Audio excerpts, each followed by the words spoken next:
Joe Rogan Podcast. Check it out. The Joe Rogan Experience. Train by day, Joe Rogan Podcast by night, all day. Being a pacifist is the way. Avoid violence at all costs. You know what I mean, Joe? Allegedly. Look at you, dog. You're a fucking author. Let's take it easy. I'm not an author until tomorrow, technically. No, you're an author once it's written. I can read it, which makes you an author. I have a book in my hand, which makes you an author. I tell you what, man, you had more of a hand in that book than you would think. Really? Before we started, I had you sign one of the copies because I'm going to keep it for myself. And the people's names who associated themselves with that, who took a chance on me and supporting me, they have just as much as hands as the monkey who may or may not have been sitting in front of the computer writing out the words very slowly. Isn't that the case with everything in life, though? I mean, it's really who you know and like the people that you associate with and what you learn from them and their examples with everything. And then there's no individuals that are responsible entirely for their own life. There are individuals, though, that would tell you that they are. Yeah, but those are the people that I don't hang out with. Yeah, I can't suffer being in the presence of somebody who thinks that they had every idea and every right decision was theirs. Because I look at my own life. One, I can't compete with that because my life is defined by its mistakes and idiotic things I've done. But two, I don't get it. I'm a product of the people who I was raised by, the people I was around, the people still in my life. I mean, 100%. Yeah. We all are. If you don't think that, you're delusional. You cannot have an exceptional person that's surrounded by dipshits. They just won't. Eventually, they'll give in to dipshittery. It's contagious. Negative people. You really got me thinking, though, if that is possible. I'm trying to think of an example. Yeah, I probably shouldn't have said it's impossible. It could be possible, but it's very highly unlikely. And also, they didn't achieve their full potential, if that's the case. They would have been even better if they had been surrounded by exceptional people. Improbable at best. Yeah, at best. Yeah. I've never seen an example of it. Maybe one exists that I don't know about. But as far as all the exceptional people that I know, they all associate with other exceptional people. You know quite a few exceptional people. You have an interesting job that has a Venn diagram that is incredibly unique in the people you've been able to sit down with. It's pretty fucking weird. Did you ever think? No. First off, by the way, I try to point as many people as possible to JRE #1 because I think it's a masterpiece. It's a good thing to see. Oh my God. Because it's terrible. I'm like, wait for the snowflakes. And they go, what the fuck are you talking about? They're like, what? I'm like, just wait. It's amazing. I mean, could you have ever thought, though, at JRE1, where I feel like that was you on a laptop video? Yeah, 100%. It was. Yeah, 100%. Yeah. And to where you are now, where you were like sitting down and talking to some of the most influential people on the face of planet Earth. No. I mean, I think if I planned it out like that, it would have never worked. You know? You would have tried too hard, maybe? I don't know what I would have done. I mean, I probably would have been more careful, which would have made it less fun, which would have made it less attractive. You know, I think the two things that I've done that are really important is not pay attention to much online talk about me and just follow my interests and my instincts. Like, I book the whole thing entirely on instinct. I look at like the all the different suggestions that come in and all the different requests to be on the show, and I go, no, maybe, where's that? Purely on self-interest? 100%. I think that's the way. What do you get per day? Like ballpark people trying to get on your show? I don't even know because I have a really good guy that filters out a lot of them. I bet it's got to be in the hundreds. Yeah, I'm sure. Yeah, but he filters out a lot of them, and it gets down to, you know, like what he knows me really well, and so he, you know, sends me like some physicist is working on some new thing, some quantum thing, this, that, the other thing. Like there's a new person that's doing this, and there's new research on that, and then there's, you know, that kind of shit. Yeah, I think the difference between you and me is I appreciate the fact you can hold a conversation with those people. I would be sitting there listening to them with like the scroll wheel on a back. Like, do you have words that are smaller that could explain that? Well, some of them I have to really prepare for. Like, you know, if I have like a Brian Cox on or something like that, I'll really prepare. You know, or, you know, there's been a few people over time where I knew they were coming on like 3 months out. So I've read a couple of their books. I watched a few of their lectures. I watched, you know. Yeah. But then there's other ones like I could just hang out with them. You know, like Evan Evan Hafer comes on. We just shoot the shit. Angry, small French painter. Fucking Green Berets. He's the best. I love that. I was with dude. him at the Montana Knife Company grand opening of their new HQ. We've been on the road a bit. I think like 2 days ago. He's one of my favorite people. Absolutely. He's so wee, but he's one of my favorite people. He's an awesome human. Yeah. A very unusual human being. And, he's one of the ones that's suffering from that stupid fucking alpha gal bite. He's got that tick. He got bit by that tick that makes you allergic to red meat. Is it all red meat or processed red meat? It's animal meat. It's mammal meat. That's the thing. You can eat some fish. Some people can eat fish.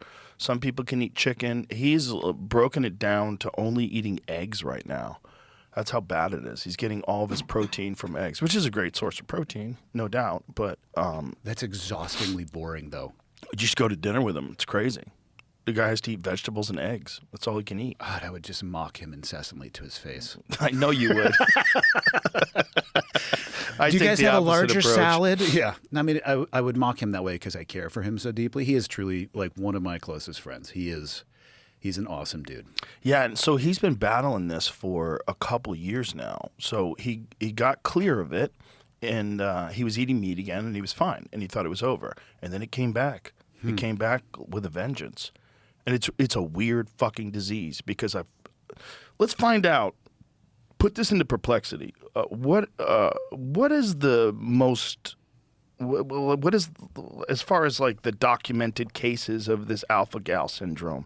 When did it first start occurring in the United States? Because I had never even heard about it until Evan.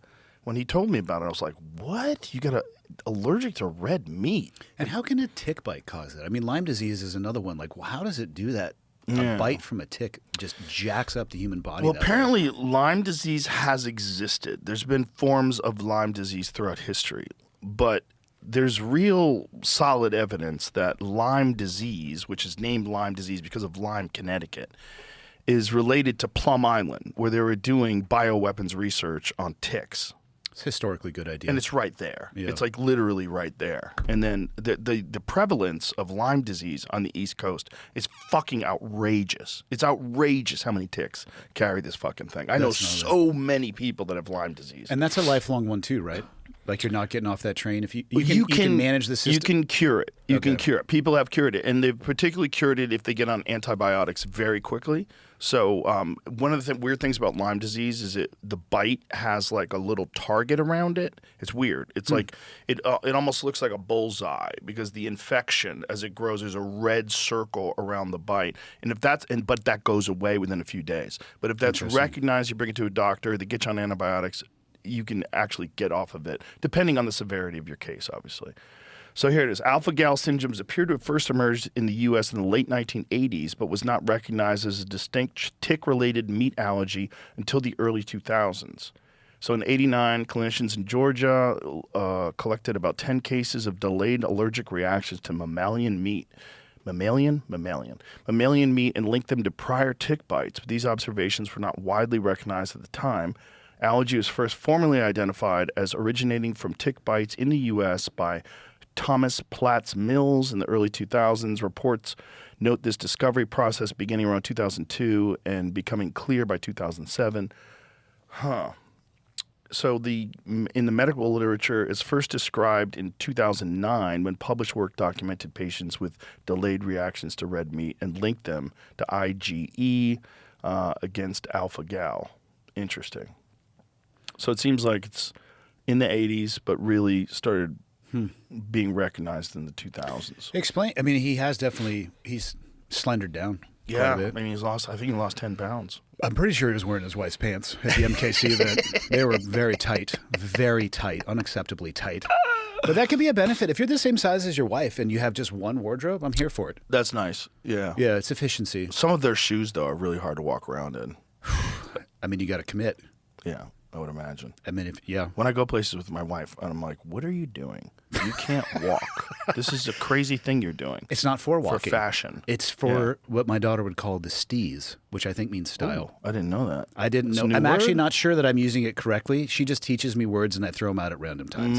But I think learned a lot from my steez kids. means style, I think. Yeah. Steez. Okay. Did you know about that one, Jamie?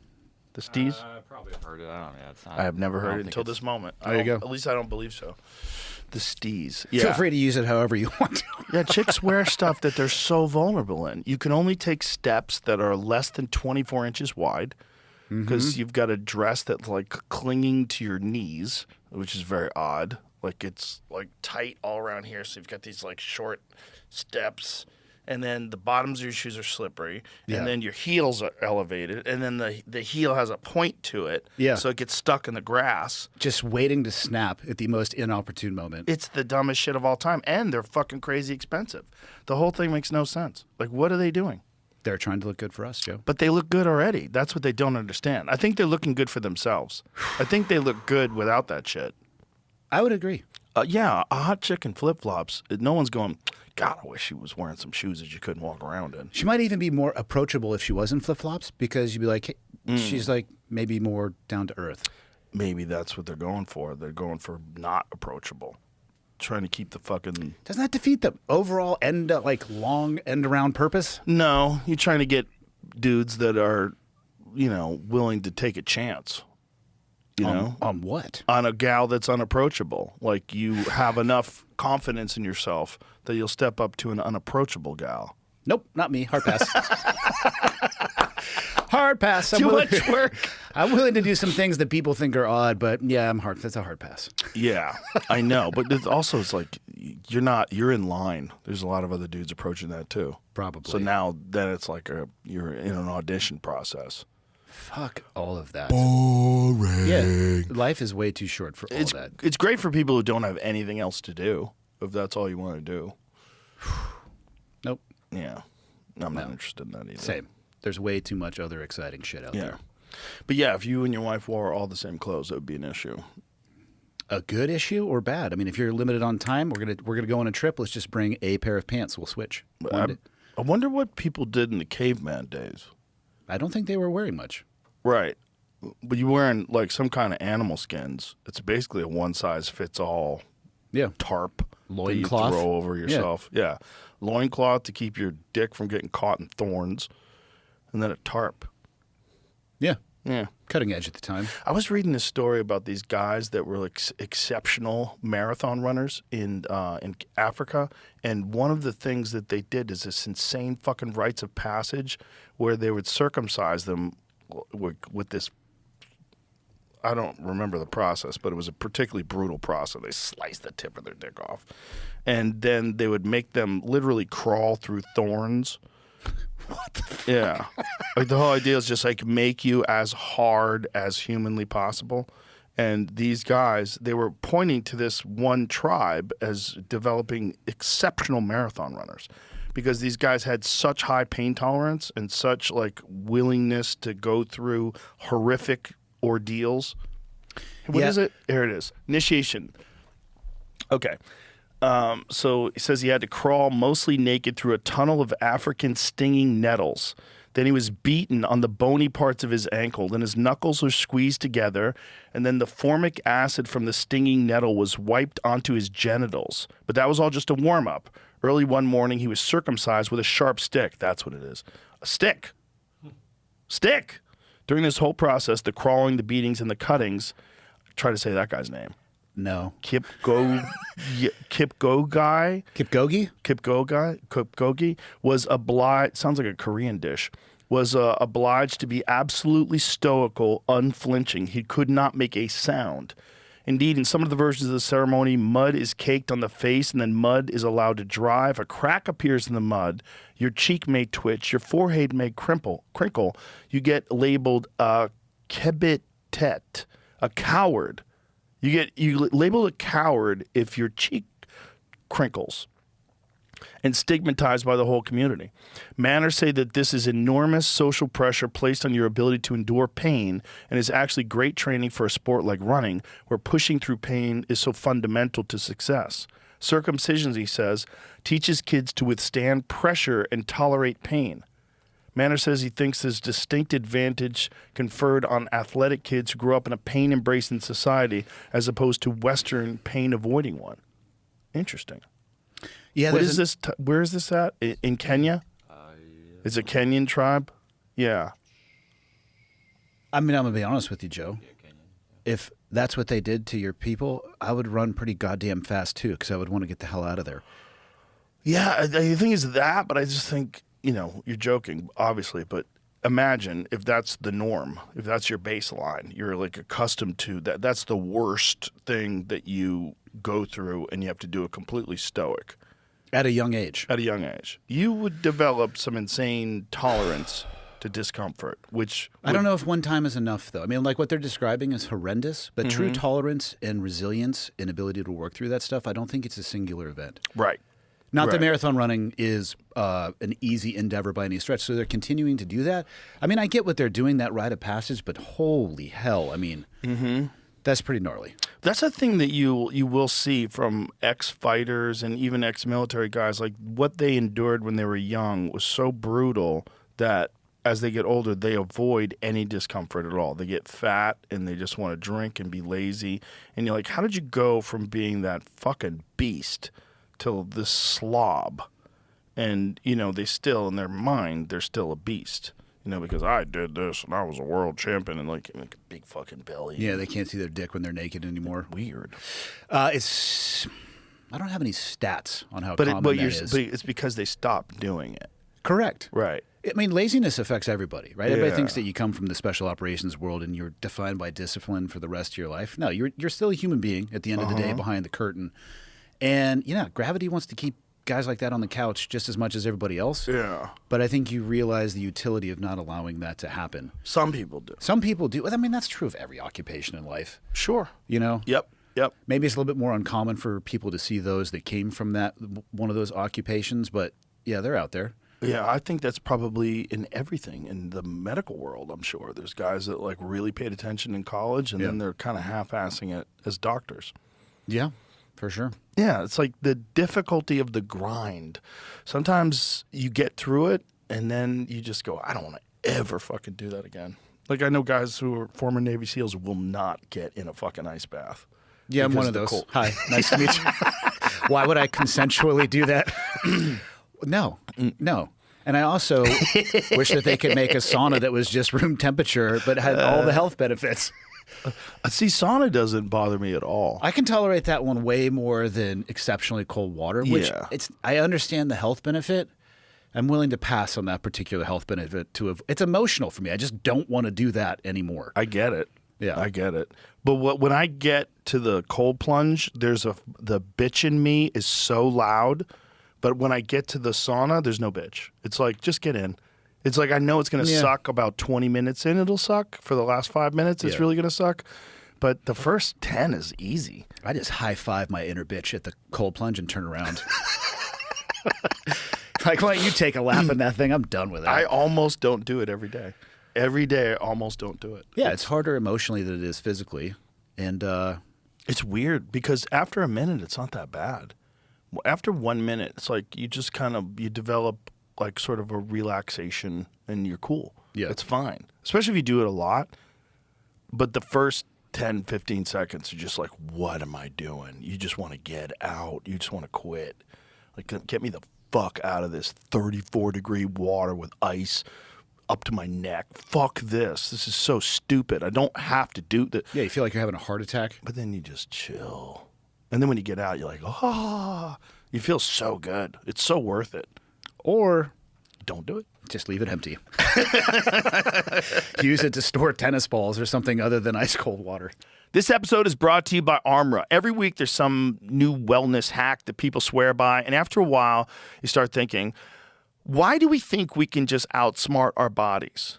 That's why Armra Colostrum caught my attention. It's something the body already recognizes, and it has hundreds of these specialized nutrients for gut stuff, immunity, metabolism, etc. I first noticed it working around training, especially workout recovery. Most stuff falls off, but I am still taking this. If you want to try, Armra is offering my listeners 30% off plus 2 free gifts. Go to armra.com/Rogan. Apparently, there's real data that it's harder for women. It's harder for women to tolerate extreme cold weather, cold temperatures in water, apparently. Interesting. I don't know why Yeah, that they would even be. recommend like women's cold plunges be slightly warmer than men's. Yeah. I don't know. Yeah, I what that's wonder why about. that would be. I don't know, something about their physiology that it might actually be detrimental to do 34 degrees. That see if we can find any data on that. You know who's a great? What's her name? Suzanne Soberg. She's the one who created the Soberg principle. She's one Huberman cites all the time. But I think it has something to do. Maybe it's less muscle mass. You know, your body has a more difficult time heating itself up and creating a thermal barrier. I don't know. Huberman is an example of a guy that I deeply respect, but struggle to understand what he's saying. Here it is. Is this Suzanne's? Did you put this in Perplexity? Just to ask what Our the- wonderful AI sponsor, Perplexity. Specific considerations for women. Women tend to vasoconstrict faster and have larger drops in core temperature. Especially those in, I don't know what that is, luteal phase. It's their cycle. The cycle. When progesterone is higher, so extreme cold can be more stressful. Very cold plunges near ice, 35 to 45 degrees, can cause big sympathetic and cortisol spikes that may disrupt menstrual regularity and thyroid function if overused. Oh, interesting. Animal and limited human data suggest cold can influence reproductive hormones and cycles. Women with heavy cramps, endometriosis, fibroids, and or on HRT contraception should be cautious and talk with a clinician first. Good luck finding a fucking clinician that understands cold plunges, though. And then there's a picture of me in the lower right. It's probably what I look like when I get my toe in. I just don't like it, man. Don't do it. You don't have Hydrophobic, I think, is the correct term. You suffer enough. So this book, the title is Drownproof. And Yeah. you were saying before we got started how many Navy SEALs wind up drowning. Yeah. And that it's actually kind of shocking. It would be for a community that is supposed to have their roots in a maritime environment. I mean, the SEAL community draws its origins from the UDTs and the Scouts and Raiders. And honestly, up until 9/11, it was 1 foot in the water and 1 foot on land. Like every operation would start in the water and then you could go onto the land, but you'd probably go back into the water. And almost all of the training we did 9/11 was based around water. And I think, let's see, Jamie, you could look this up. 2 SEALs recently drowned on a shipboarding. Real-world shipboarding. One guy, it seems like in the climb, peeled off the ladder and went into the water, and somebody saw him and went in with him because of the concept of being a swim buddy. Never to be seen again. Ooh. Yeah. Do they know what happened to them? Like how? I mean, it's 2024 in the Arabian Sea. So he fell off a ship. Yeah. So they were approaching a vessel. I mean, there's a couple ways that you can get on a boat. You can come from a boat and you can climb up, or you can go from a helicopter and fast rope down, or they could land depending on how big the boat is. So they were coming up alongside. It's called an underway, or a VBSS, Visit, Board, Search, and Seizure is the technical military term for it. And on the climb up the ladder, the guy fell off the ladder, and another one went in with him as his swim buddy. If they immediately, and there was, and it maybe still is, an ongoing investigation. From my understanding, they saw their head maybe one time up, and then they were gone. Their bodies were never recovered. So that would seem to be that they were wearing negatively buoyant equipment, so they were drugged down, and they probably were not able to activate their life jackets in time, which is super unfortunate. But the water doesn't give a shit who you are and how much of a badass you are. I think it's one of the most gnarly environments on Earth. It really is. Every time I go in the ocean and I swim in the ocean, there's this feeling like I think I can make it to shore, but I might not be able to. Like if you jump off of a boat and you've got like a couple of 100 yards to shore, as you start swimming like, I'm fine. Oh boy, my heart is going pretty fast here. I'm breathing pretty heavy. That's a long way. I'm moving very slowly. Yeah. Like what if I can't do this? These are real positive thoughts to have mid-swim here, Joe. Yeah, not good. Not good. Yeah, it's only happened to me a few times, but my friend Greg actually had to save a woman. He was on vacation. He saw a woman getting caught in the tide, and she was getting pulled out. And like a riptide? Uh-huh. They never. Those things will pull people out, never to be seen again. Yeah. People don't.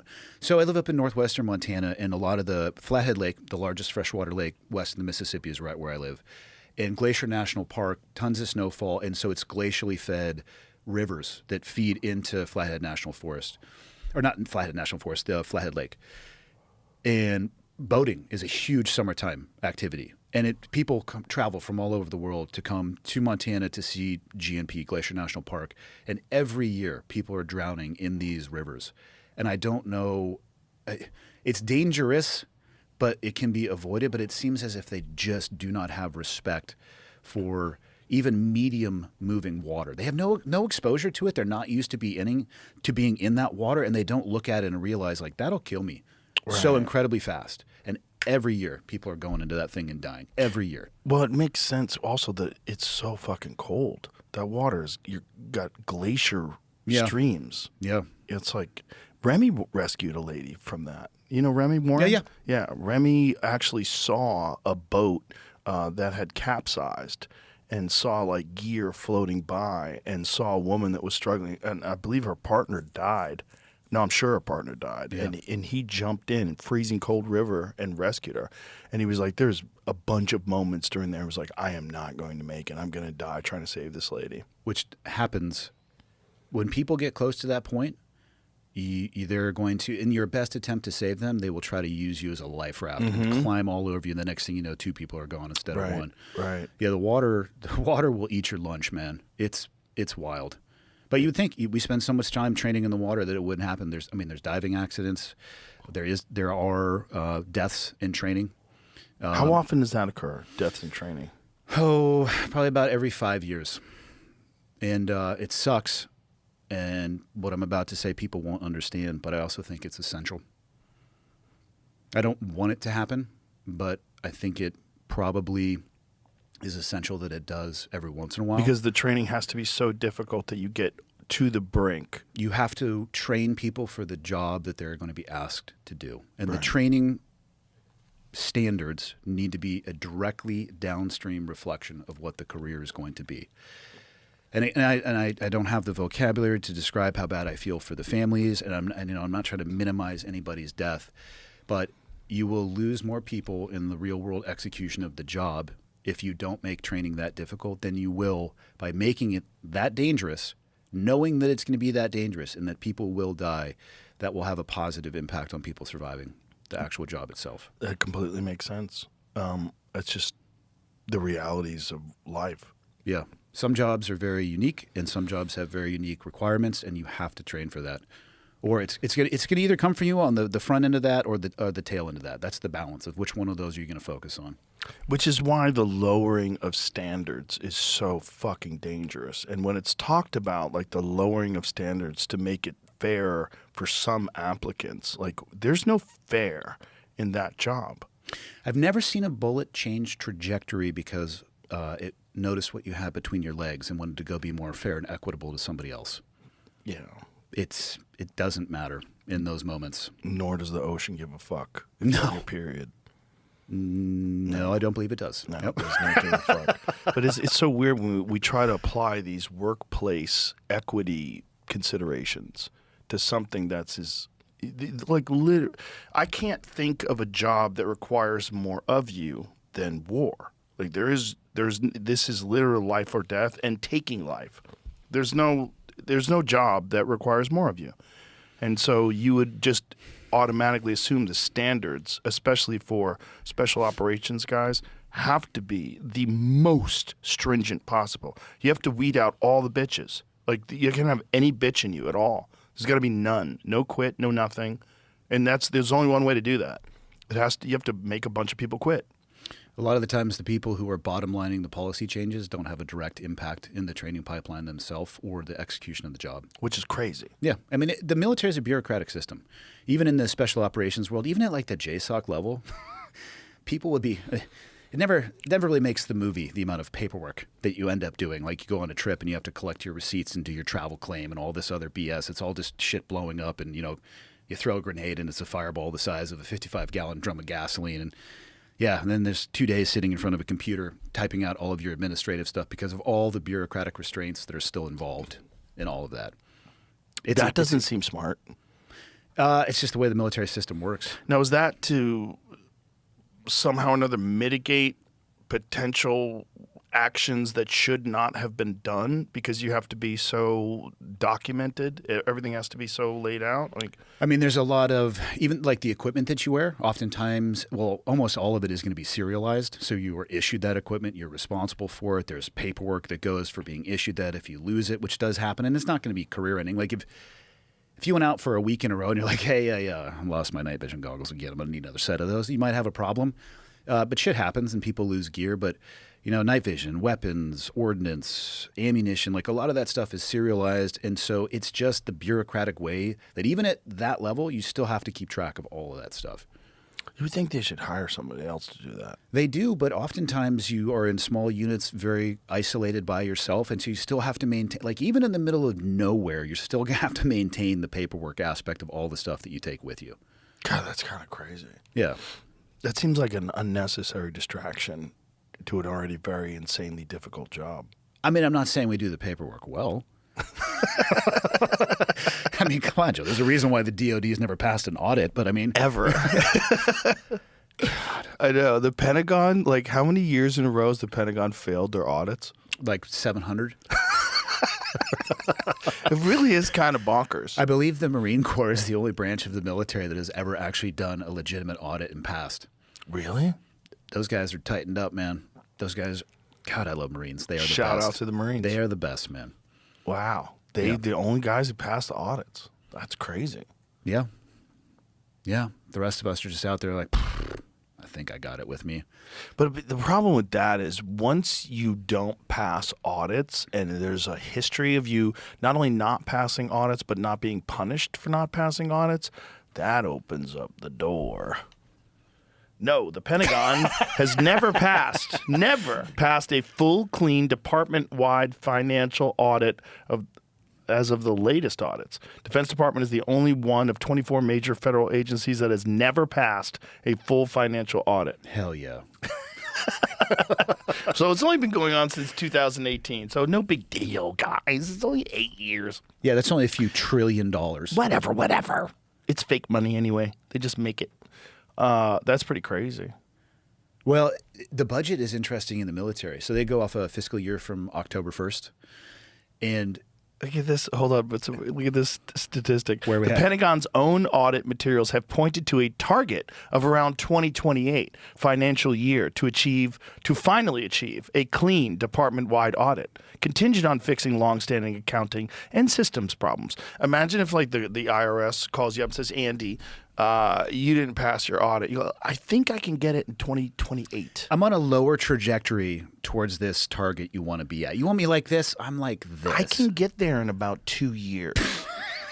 Yeah. They're that's no problem. reasonable. Let's just take all your money between now and then. Oh, Yeah. God, no, we don't need to do that. Let's give you a bigger budget to work with. I wonder if that answer takes into account what's going on currently in the world, because I feel like we're running through some inventory that might have to be tabulated. Seems like there's probably a lot of ordnance that's been... Yeah. A lot of it does sit around for a while, so there is an argument to expending it. I am not in any way, shape, or form. It could go bad. It's like tomatoes. You got to eat Not them. exactly like tomatoes. I suppose a grenade is slightly tomato-shaped, but a J-dam looks nothing like a tomato. What do they do? I mean, just I don't know if this has ever happened. What do they do if whether it's missiles or any weapons have been sitting around too long, and is there an expiration date? There probably is, and I mean, I've been there when we have literally burned like rifle ammunition, large stockpiles of rifle ammunition. Really? Yeah. Because if it's sitting around too long, there comes the possibility that it's no longer effective. Man, this was a while ago. I think it was more that once we got issued it, we were expected to expend it all, so we were not allowed to take it back to base with us. So we were. Oh, that's hilarious. Oh, that's even dumber. You want some funny stories? Talk to Evan sometime. I bet you he's had this experience. So there's a weapon called the Carl Gustav that if you shoot too many of these things, it's in the manual, it'll start separating the lining in your lungs from your body because it is just this massive projectile. And you'll go out and do these training evolutions and they'll say, yeah, here we are, the Carl G. Do not stand behind this bad boy when it goes off. So how many can you shoot before it separates the linings of your lungs? I believe the warning is somewhere around 6. Jesus Christ. Oh, Joe, you'll go out to training evolutions and there'll be 5 guys and there's a pallet of ammunition and they'll say, you're not leaving here until all these are shot. Oh, my God. And you're cracking off Carl G's until you have a nosebleed. Or you'll go out there, they have like law rockets or, when I first went through, it was M60 ammo. They're like, yeah, but you guys, the training's not over until you guys shoot all this. But like, yeah, but we totally did everything we're supposed to. I'm like, yeah, we understand that. But just go ahead and lay down on the line and shoot these thousands of rounds of ammunition at whatever you want to because it's been issued to you, so now you need to go expend it. Can you show me one of those things going off, Jamie? Carl G's. I want to see what it looks like. I'm trying to talk my wife into naming our next dog Carl G. I shot a 50 caliber once, and I was Like a Barrett? yeah. I was like, how'd that feel? boom! Like your whole body just goes, boom! Yeah, so this is a 2-man evolution here. Look at the size of that Holy bad boy. Shit. Close it, lock it. He's checking the back blast. This guy's like, fuck, I'm about to lose my teeth. Here we go. Oh, did you shoot it? Yeah. Oh, I didn't see it. It's supposed to be essentially recoilless. It doesn't feel Well, why like- didn't they show it? They did. Well, show it again? That's the back blast right there. Oh. Yeah. So he doesn't even move. Oh, when he was pulling the trigger, that wasn't loaded. That was a fake shot of him showing how you pull the trigger. Oh. Yeah. Okay. Yeah. We'll see if there's more video. I just want a better shot of it actually going off in his arms. Let me see what it looks like. Ready for fire. Here we go. Back blast area clear. Boy, he looks fucking nervous. Yeah. Look at him breathing. Firing, firing, firing. Ooh. Oh my goodness. Oh yeah, airburst. You can set these suckers. You can twist the warhead to set a delay on the thing. You can have it airburst, like if they're trying to play hide and seek with you on a wall. See, this is the argument for those little robot dogs. Because you put one on one of them little robot dogs and have that thing shoot it, and that way you don't have to lose the lining of your lungs. I don't know if a robot dog could handle that thing. Really? What about one of them big robot dogs? I don't know if the answer is just make it bigger. Probably. I'm sure Well, there's a size of robot dog that can handle that. I mean, you would imagine. But then you would need a friendly other robot dog to reload it for him. Right, but that would be possible. That would totally be possible. Or the robot dog has like arms in the back Yeah. that can do it. Oh, that was a training round. Nice little rifle barrel. Yeah. Oh, that's crazy. Yeah. That's cool to see. Yeah. What a great shot. Imagine standing there taking that shot, though. Fuck all that. As a dude's Fuck. loading around into it. All Reach the that. camera over for that one. Yeah. Good Lord. Yeah. No, next time you're sitting down with Evan, ask him, like, hey, did you ever guys, at the end of training evolutions, ever have extra ordnance and ammunition that you had to dispose of? That's crazy. They Yeah. just make you blow it up. Yeah. His answer will be yes, and he'll just start laughing. So if you have to do it outside of shooting, how do you do it? You can blow stuff in place. Like, you can make a large pile of stuff and, layer Launch it. something at it? Or Or do you light it on fire? You can actually light ammunition on fire. It'll go off. And if outside In what of direction? Well, outside of it being compressed in the chamber of a gun, which, if you think of like an AR platform rifle, when the round is in the magazine, it gets pushed forward by the bolt, and it's being held by all sides except for down the barrel. So all of the pressure is pointed in that direction, which is what propels the bullet down the barrel. If you remove that, it kind of just explodes in place. I'm not saying it's safe to like stand around and like have a beer while you're watching, like from me to you.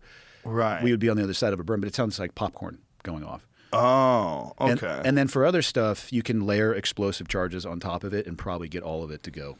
high God, level. it seems insanely wasteful.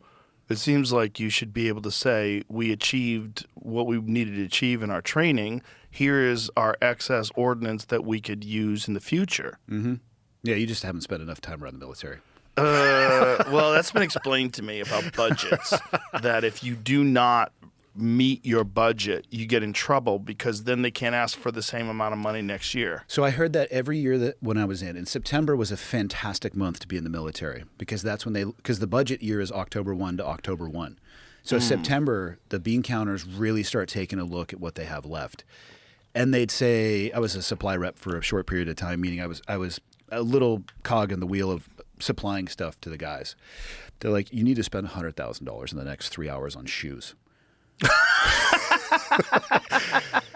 Which, let me tell you, REI is happy to take your money. REI.com will run that card. And you always would hear this. If we don't spend it, we're going to lose it. But I never actually saw that tested. I don't know if you actually would get in trouble. They just always assumed that you would. So you ran that sucker down to bankrupt. And then October 1st, you're good to go. Wow. Yeah. So here's a good question in terms of like shoes. When your missions would involve a bunch of different types of terrain, a bunch of different, like, do they favor a lighter weight shoe that's more of an all-purpose shoe? Because like, I couldn't imagine you would be wearing like a crispy mountain boot with like high Sometimes. leather. Yeah? So it depends. So you'd vary. You got to have a wardrobe, Joe. Right. Being good at your job is second only to looking good while doing your job. So trust me, I've sent people back to hell. I'm like, your top and bottom aren't matching. We're not doing this. Go change. Really? Yeah. You have to look the part. It's equal to your professionalism and tactical ability. Interesting. Yeah. Maybe perhaps I was a little bit picky on that, but I don't want to clash on the battlefield. You need to look good. It's like you can't have everybody looking awesome and then like you look like shit. Go change your outfit out. Yeah, you have orange boots on, dude. What are you doing? Yeah. The boots, you take a Pelican case or a box, you have a tool for every job. So if you're going to go up in the mountains, if you're going to go like northeastern Afghanistan, you're going to wear a different type of shoe for sure. If you're in Iraq in an urban environment, you're going to wear probably the lightest weight, like I forget who makes them, but like the Speed Cross shoes. And those things are, you might get 2 months out of those. So you'd bring a couple pair. You're going to bring some footwear that if you needed to go into the water, like not swim around in the water, but pass through water. Or, are those like Solomon's?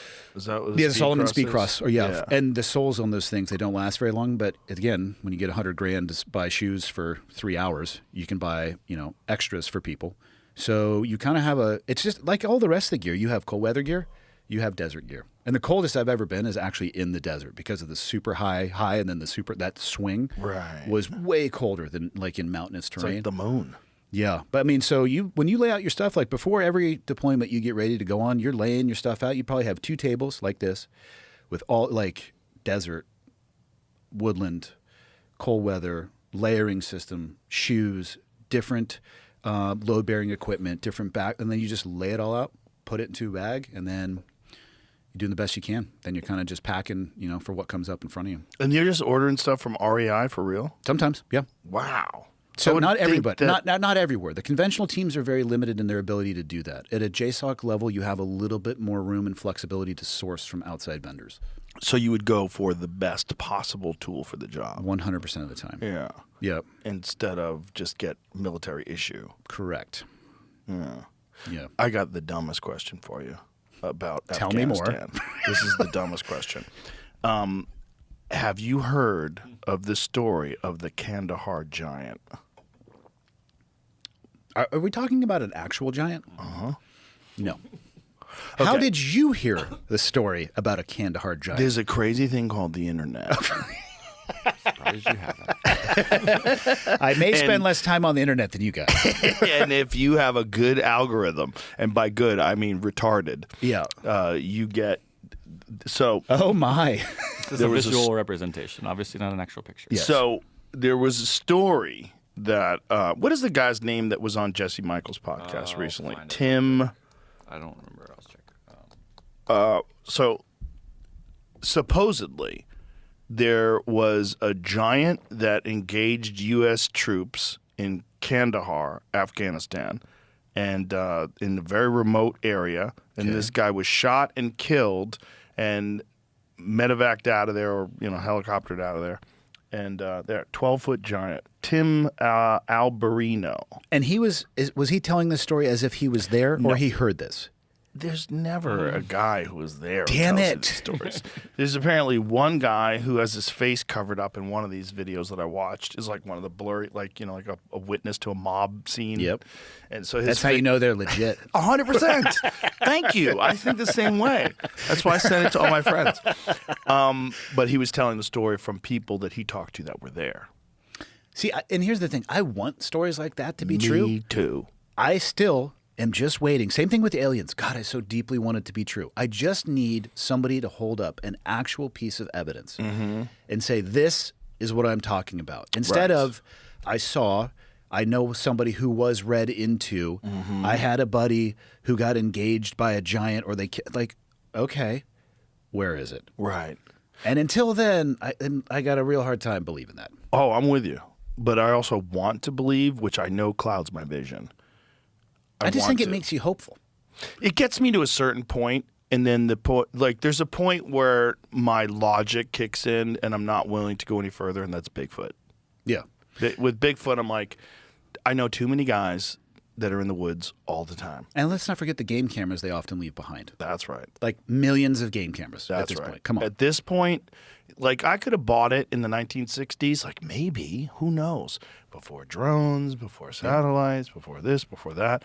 And, there's good arguments that you wouldn't find the body because, like, you and I have hunted in the mountains many, many times. I've never seen a mountain lion skeleton. Have you? No. No. No. I don't know anybody who has. I've seen mountain lions. I've never seen a mountain lion skeleton. I've never seen a bear skeleton. I'm sure people have found them. Yeah. But I haven't. And we know there's a shit ton of mountain lions and a shit ton of bears. So if there was a very small population of primates, it's not inconceivable that you wouldn't find their body, especially if they were in some way advanced to the point where they were burying their dead, which is, it's not outside the realm of possibility if they have a language of like, who knows what these things are. But no, I think it used to be real. And I think there's real evidence of that. I want it to be. No, there's real evidence. There's a thing called Gigantopithecus. It was a 8-foot-plus tall bipedal hominid that existed in Asia, and it's in the orangutan family. And there's like recreations of what it looks like standing next to a human. It's huge, but that just makes sense. I mean, there used to be giant woolly mammoths. There used to be giant sloths. The idea of a giant primate is not inconceivable. It's like size is all relative anyway. Our idea of what's big compared to a fucking giraffe or this, it doesn't, if you have enough resources and there's enough food for these things, they live in a lush tropical environment or a lush wilderness environment, it's not impossible to think that something would get way bigger than a gorilla. But for that thing to exist today, God. Yeah, that's what it used to look like. So I think that is probably what all these ancient myths are based on. That's probably what used to exist. So it was bipedal, which is also interesting. And that's based on its jaw structure. Here's a question for you that the species burying themselves. These are intrusive thoughts that I have and can't get out of my head. Why don't we bury people vertically to save space? That's a good question. Wouldn't you get more square footage? A lot more. Yeah. Be harder to make a 6-foot tall hole or, for a tall person. I feel like they make oil drills that could, I'm not saying that They would do look, now. Yeah. But back in the day, it'd be easy to, someone's laid down, just roll them over into the hole. Because a 6-foot deep hole that's like 6 feet long. Joe, I'm not saying it's easy. I'm just saying. In today's world, yeah. I think we can evolve. Well, here's even weirder. You have to embalm people before you cremate them? Why? Exactly. My friend Joey Diaz says it's a racket because he knew a guy who ran a funeral home. The big embalming market? Well, it's all a racket. The whole funeral home thing's a racket. They know, like, your family member dies. You have to bury your family member. You're in grief. And then they try to sell you on some fucking fancy coffin. They sell you on this and sell you on that. But the embalming it's mandatory. I did not know At least that. for some places. Because I know that some people are trying to do what they call natural burials. And I don't know what the regulations are on. Like, let's find that out.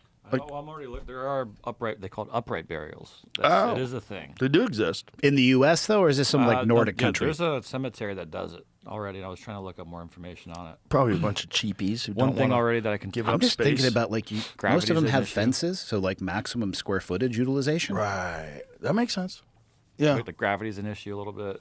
Keeping it in the, I don't know. There's just stuff. Gravity's an issue. Gravity's not going to be an issue. First off, once you're in that coffin, nothing good's happening. Right. So vertically or horizontally. How does it? That doesn't make sense. What kind of gravity is he? Just drop them in the hole.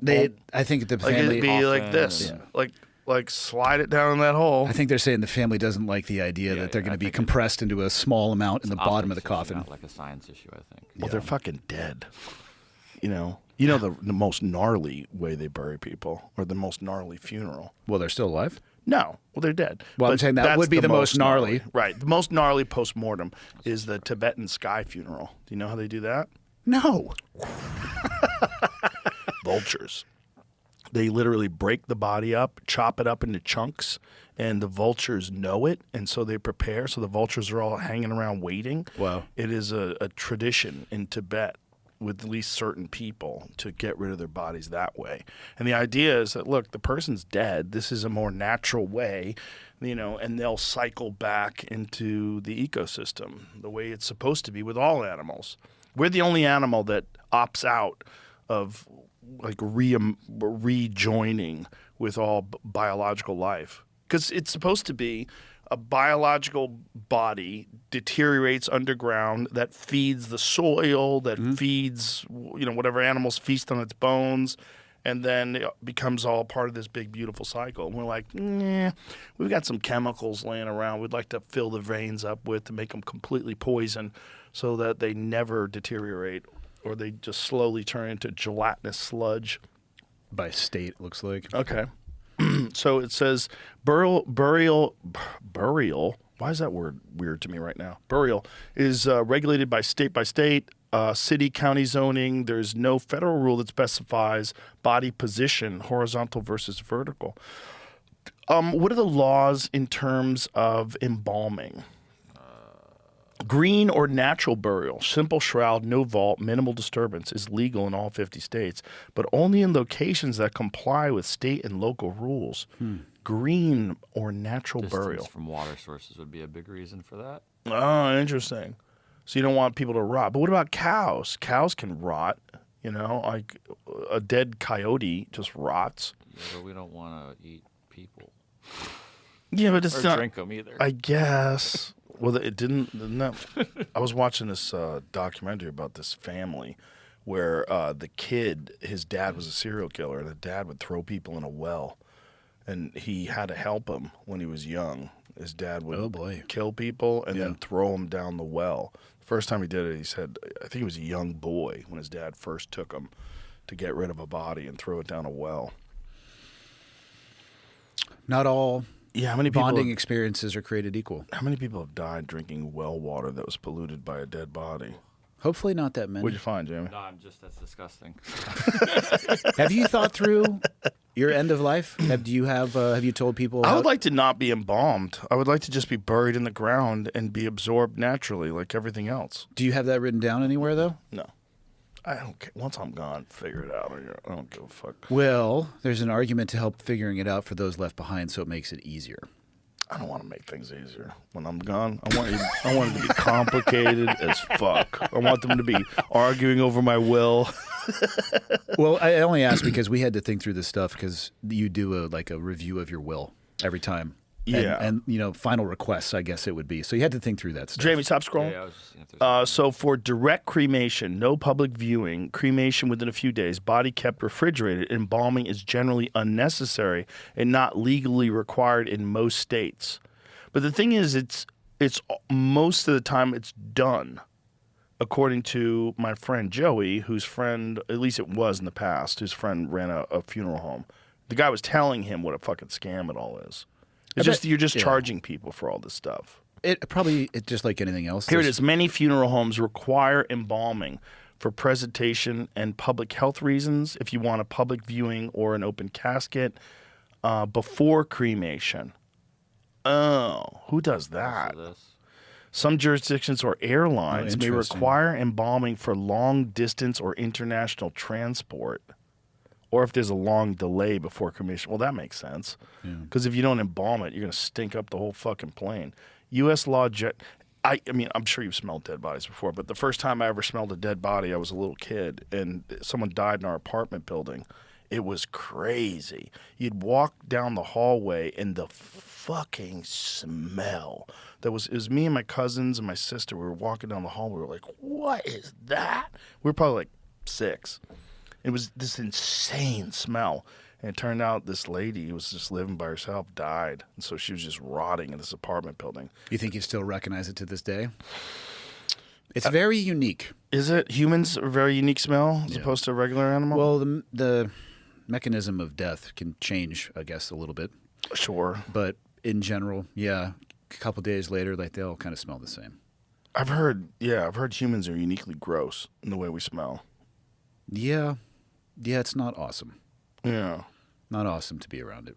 This episode is brought to you by BetterHelp. A lot of people hit stretches where money gets tight. And it's not just the bills. It's the constant pressure, the mental load, the second guessing of every decision. And honestly, one of the biggest difference makers isn't some perfect budget. It's having a solid support system when things feel heavy.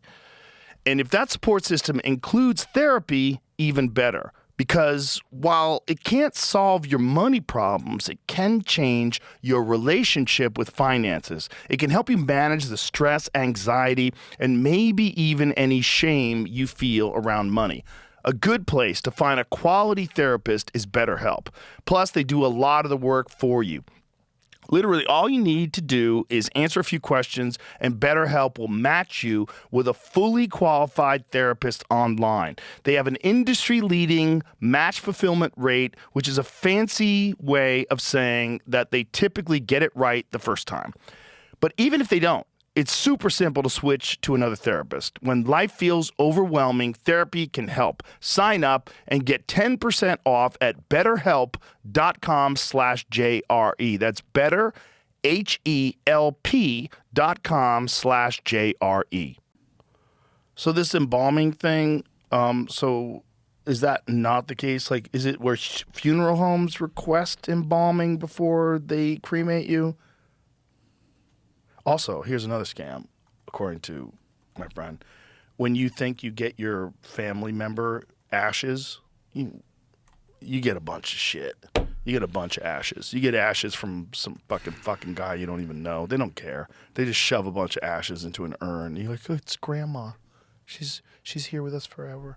But it's not really. It's like I hope that one's not true. Yeah. That's gnarly. Yeah, it's true. That's like the epitome of laziness. I'm pretty sure it's true. Pose the question as though if the requirement was coming from funeral homes instead of law, and of course says yeah. Most of the time, yes, the requirement to embalm before viewing or before cremation is coming from funeral homes or cemetery policy. Right, so they're trying to make more money. So this is what Joey was telling me about. Yeah. So it's not a federal requirement. FTC says embalming may be necessary if you choose certain arrangements like a public viewing, but the necessity is based on the funeral home standards, not a blanket legal mandate. So most people probably don't know that, so the funeral home will tell you, oh, we have to embalm them first. And you're in a pretty susceptible and malleable mind space. Exactly. At that time, yeah. And they're just really used to it. They're really used to it. They must get so accustomed to just... They don't give a fuck. There's bodies there every day. People are always dying. It's an opportunity to make more money, which is rough. Yeah, you would like to think that humanity wouldn't be like that, but yet here we are. Yeah. Find out if the other thing is, like, you remember that Sam Kinison bit? I don't know if you ever saw it. I know who Sam Kinison is. I'm not very familiar with his bits. One of the greatest of all time. But he had this bit about homosexual necrophiliacs who were caught paying a bunch of money to be alone with the freshest male corpse. What? And it was this bit, it was an actual true story that he read in the news. But his whole thing was like, imagine you're on the slab, you're like, well, I'm dead now. I'm going to be with Jesus. And hey, what? And he would be like rocking back and forth on his stomach. What is this? It feels like some guy's got his dick in my ass. You mean life keeps fucking you in the ass even after you're dead? It never ends. It never ends. Ow, ow. You comedians are a unique bunch. Somebody's got to do it. I'm glad there's somebody out there who can weave a story like that together and have a meaningful message at the end of it. But there have been cases of people getting like hot girls that are freshly dead and fucking them and getting caught. Yeah, because humans are horrible.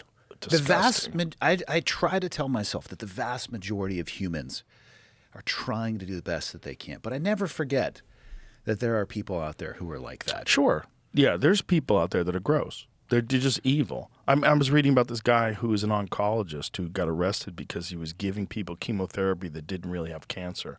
Because chemotherapy is uniquely profitable for doctors. Yeah. It's very profitable. So he was telling people that they had cancer and they did not, and he was giving them chemotherapy, which I have a friend who died recently, and he went through the first round of chemotherapy, went into remission, and the chemotherapy was so bad that when the cancer came back, he decided to just die. That's how my mom died. She had survived cervical cancer. It metastasized into her lungs 10 years later. Got on the chemo, which I don't know what is in that stuff, but they, the platinum treatment, whatever it may be, and had the realization that she was either going to die from cancer or she was going to die from the chemotherapy. And she chose hospice just because the ride on the chemotherapy was so horrible that she couldn't take it anymore. My friend said that the pain of brushing his teeth was so intense, like the sores in his mouth from the chemo, and that once cancer went into remission, and then it came back. And by the way, this cancer came very quickly after vaccination. It was one of those where, you can get into that all day long if you want to really get into a deep conspiracy theory that's got some real facts to it. But there's something called SV40, and they found SV40 in some of the mRNA vaccines. SV40 is simian virus 40, and it's a virus that was contracted, that people got because they used kidney cells from monkeys in order to cultivate these vaccines. This is known about for a long time, and in certain batches they've tested positive for SV40, which is some just legacy material that they have that they make vaccines out of. And he was one of the lucky ones. It sucks, man. Yeah, he was a young dude. He was in his 40s, early 40s. Fit, young guy. Cancer came on like a fucking tidal wave. Just a freight train mowed him down. How much time did he have between diagnosis and Well, death? I got him connected with Gary Brecka, and Gary Brecka helped him quite a bit, and that's how he originally got through it, and it got over it. He was okay again, and went into remission. He said he's feeling pretty good, and then, man, it wasn't more than a year and a half, 2 years later, it came back with a vengeance. And he was dead just, 6 months later. Does it change how you view life, your own life, when that happens close to you? It's just shocking that healthy, fit people get something like that, and it happens so quickly. This is, like I said, my suspicions is it's connected to the vaccine. Mm-hmm. And I don't think that everybody who got that mRNA vaccine is going to die of cancer. I think it's a contamination issue. That some of the batches had it and some of the batches didn't. And then some people react very differently to whatever's in it. But with him, man, it got him. And it's not uncommon. There's a shitload of ignored cases of what they're calling turbo cancer that people have gotten after the mRNA vaccine. It's barely a conspiracy theory. It's more likely an ignored, inconvenient fact that these pharmaceutical drug companies are trying to ignore. Do you think they were going upstream from that, the pharmaceutical companies or people that were pushing to try to find what perhaps they thought would be the fix to the solution? Do you think that they were doing the best that they could and just their enthusiasm outstripped their capabilities, or they pushed stuff a little bit too early, or was it as deep as a conspiracy that people think, and that behind the scenes they're trying to reduce overall global population? I don't go that way. I don't go to the reduce overall global population, but I do understand why people would think that, because there have been a bunch of people that are supposedly philanthropists, Bill Gates, that have talked about reducing overall population being a goal, and that goal could be, Bill Gates is actually quoted saying that goal could be achieved through vaccines. Like what the fuck does that mean? Reducing global population through vaccines? How? Well, one way is what is it, DDP or DTP vaccine? Diphtheria something and pertussis. So they were caught in Africa.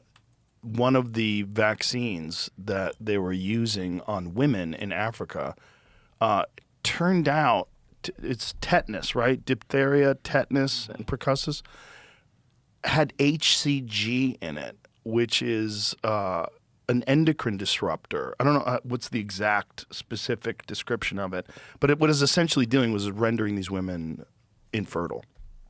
And so they were supposedly vaccinating them for tetanus and these other diseases. But really what it was doing was they were making these women infertile, and they were experimenting on them. And they were doing this in Africa. You know, they like to experiment in places where not a lot of people are watching, and there's not a lot of infrastructure and not a lot of internet connection, and they can, you know, get away with trying stuff on people. So this concept of reducing population through vaccination, there's some real world examples of people doing that. But, you know, why? I don't know. I don't think that. I think if you find out about how much money was generated during the vaccine pandemic, during the COVID pandemic, that is the most likely scenario. They were just trying to make an enormous amount of money. Do you remember that you and I did the first podcast after the lockdown in LA? Yeah. And then I drove with my wife down to San Diego, and I don't think she had been, because we got to San Diego in about 17 minutes. There's no one on the road. And I remember saying to her, if we come back, which we will, don't expect this. It was like a ghost town. But we were in LA the day that it locked down. I remember texting you like, are we good? You're like, yeah, YouTube says we're essential. Let's roll. We're essential. Yeah. That was what was crazy. There was essential businesses that were allowed to stay open. Restaurants weren't one of them, fucking insanely enough. But fast food places were. So there was certain places that were as essential, and media was essential, so we were allowed to. Although we did get ratted out. The health department came to our LA studio, and they made us put a bag of masks on the wall when you go in, and also a note that shows like all the precautions that you have to take place, like stand 6 feet apart. And then people were also complaining that this table's not 6 feet wide. And so we weren't observing the proper social distancing. So I said, okay, well, why don't we just do this and you do that, and we'll do a podcast. Oh, yeah, we're like 6 this. feet. Right here Now we're 6 feet. Now we're good. Here, it's like it was, and then it turns out that was all made up. It was all horse shit. You know, it's the Who song. We won't get fooled again.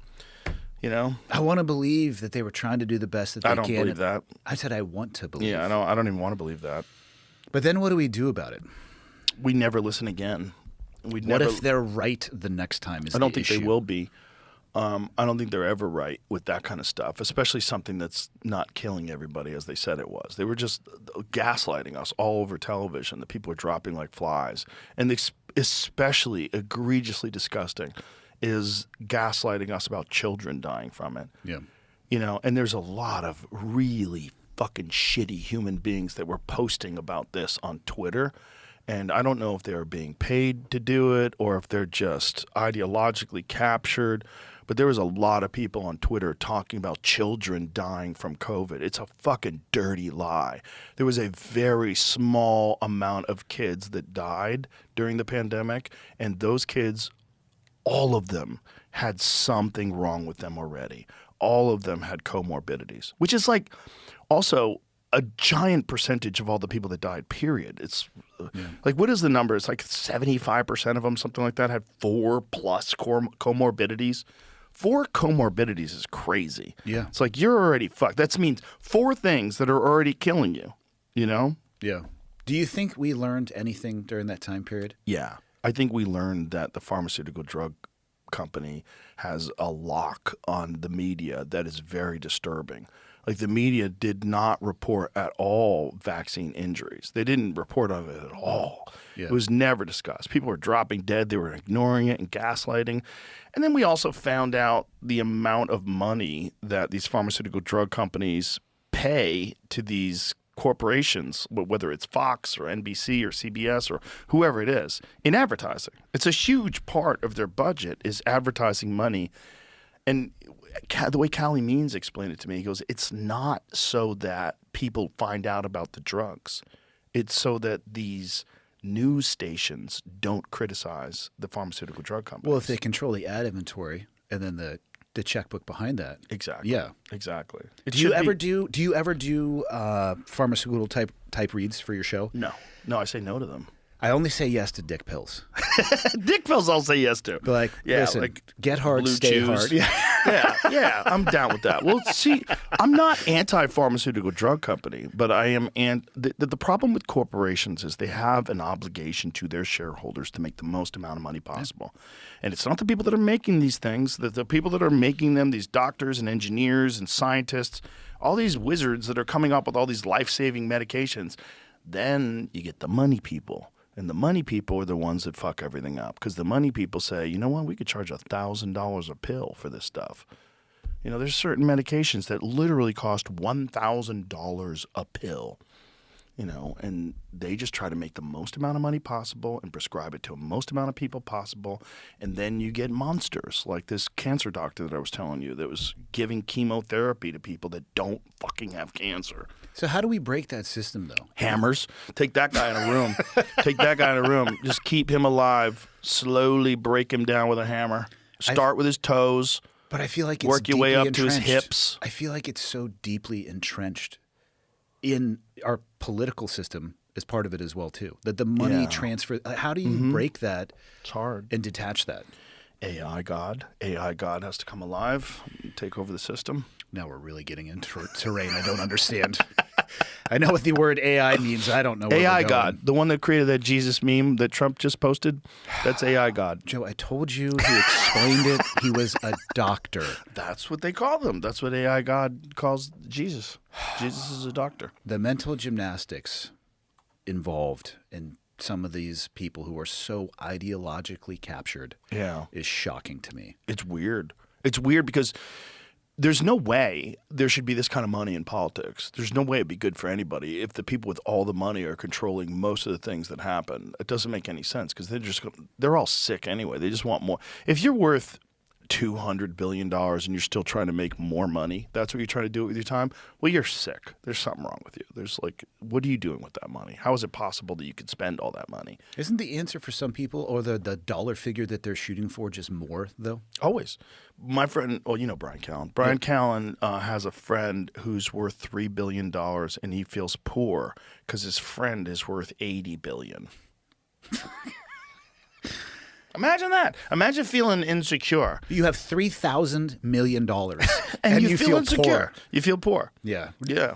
Because he's eating ramen at night. Let me just tell you. It bothers him. Yeah, mac and cheese and ramen out of the microwave. I feel poor when I'm around Elon. Yeah, but jokingly. But also everybody on Earth probably right. does. But it's jokingly feel poor. Like I don't really feel bad for myself or insecure about the fact that he's got a. What does he got? He's getting close to $1 trillion. He's like worth $800 billion on paper. Yeah. Until California taxes get a hold of him, they'd like to suck all that dry and give it to the homeless people. They're doing good. Their program would work if we gave them a little bit more money. That's all they need. They just need that wealth tax. If they could just siphon off some money from the billionaires. That's the real problem is they don't have enough money. Are you glad you left? Fuck yeah. Fuck yeah. You've been here, what? 6 years. 6 years? Yeah, I've been almost 6 years. I've been in Montana from 9. Nice. I can't think of a reason that I'm going to leave. Yeah. I really can't. It is amazing. Well, Montana's got so much going on for it. First of all, there's less people, which is relaxing. You feel better. 1.1 million people in the state. That's all of Austin. That's probably a subdivision in Austin. Well, Austin is 1 million, and then the surrounding area is another 1 million.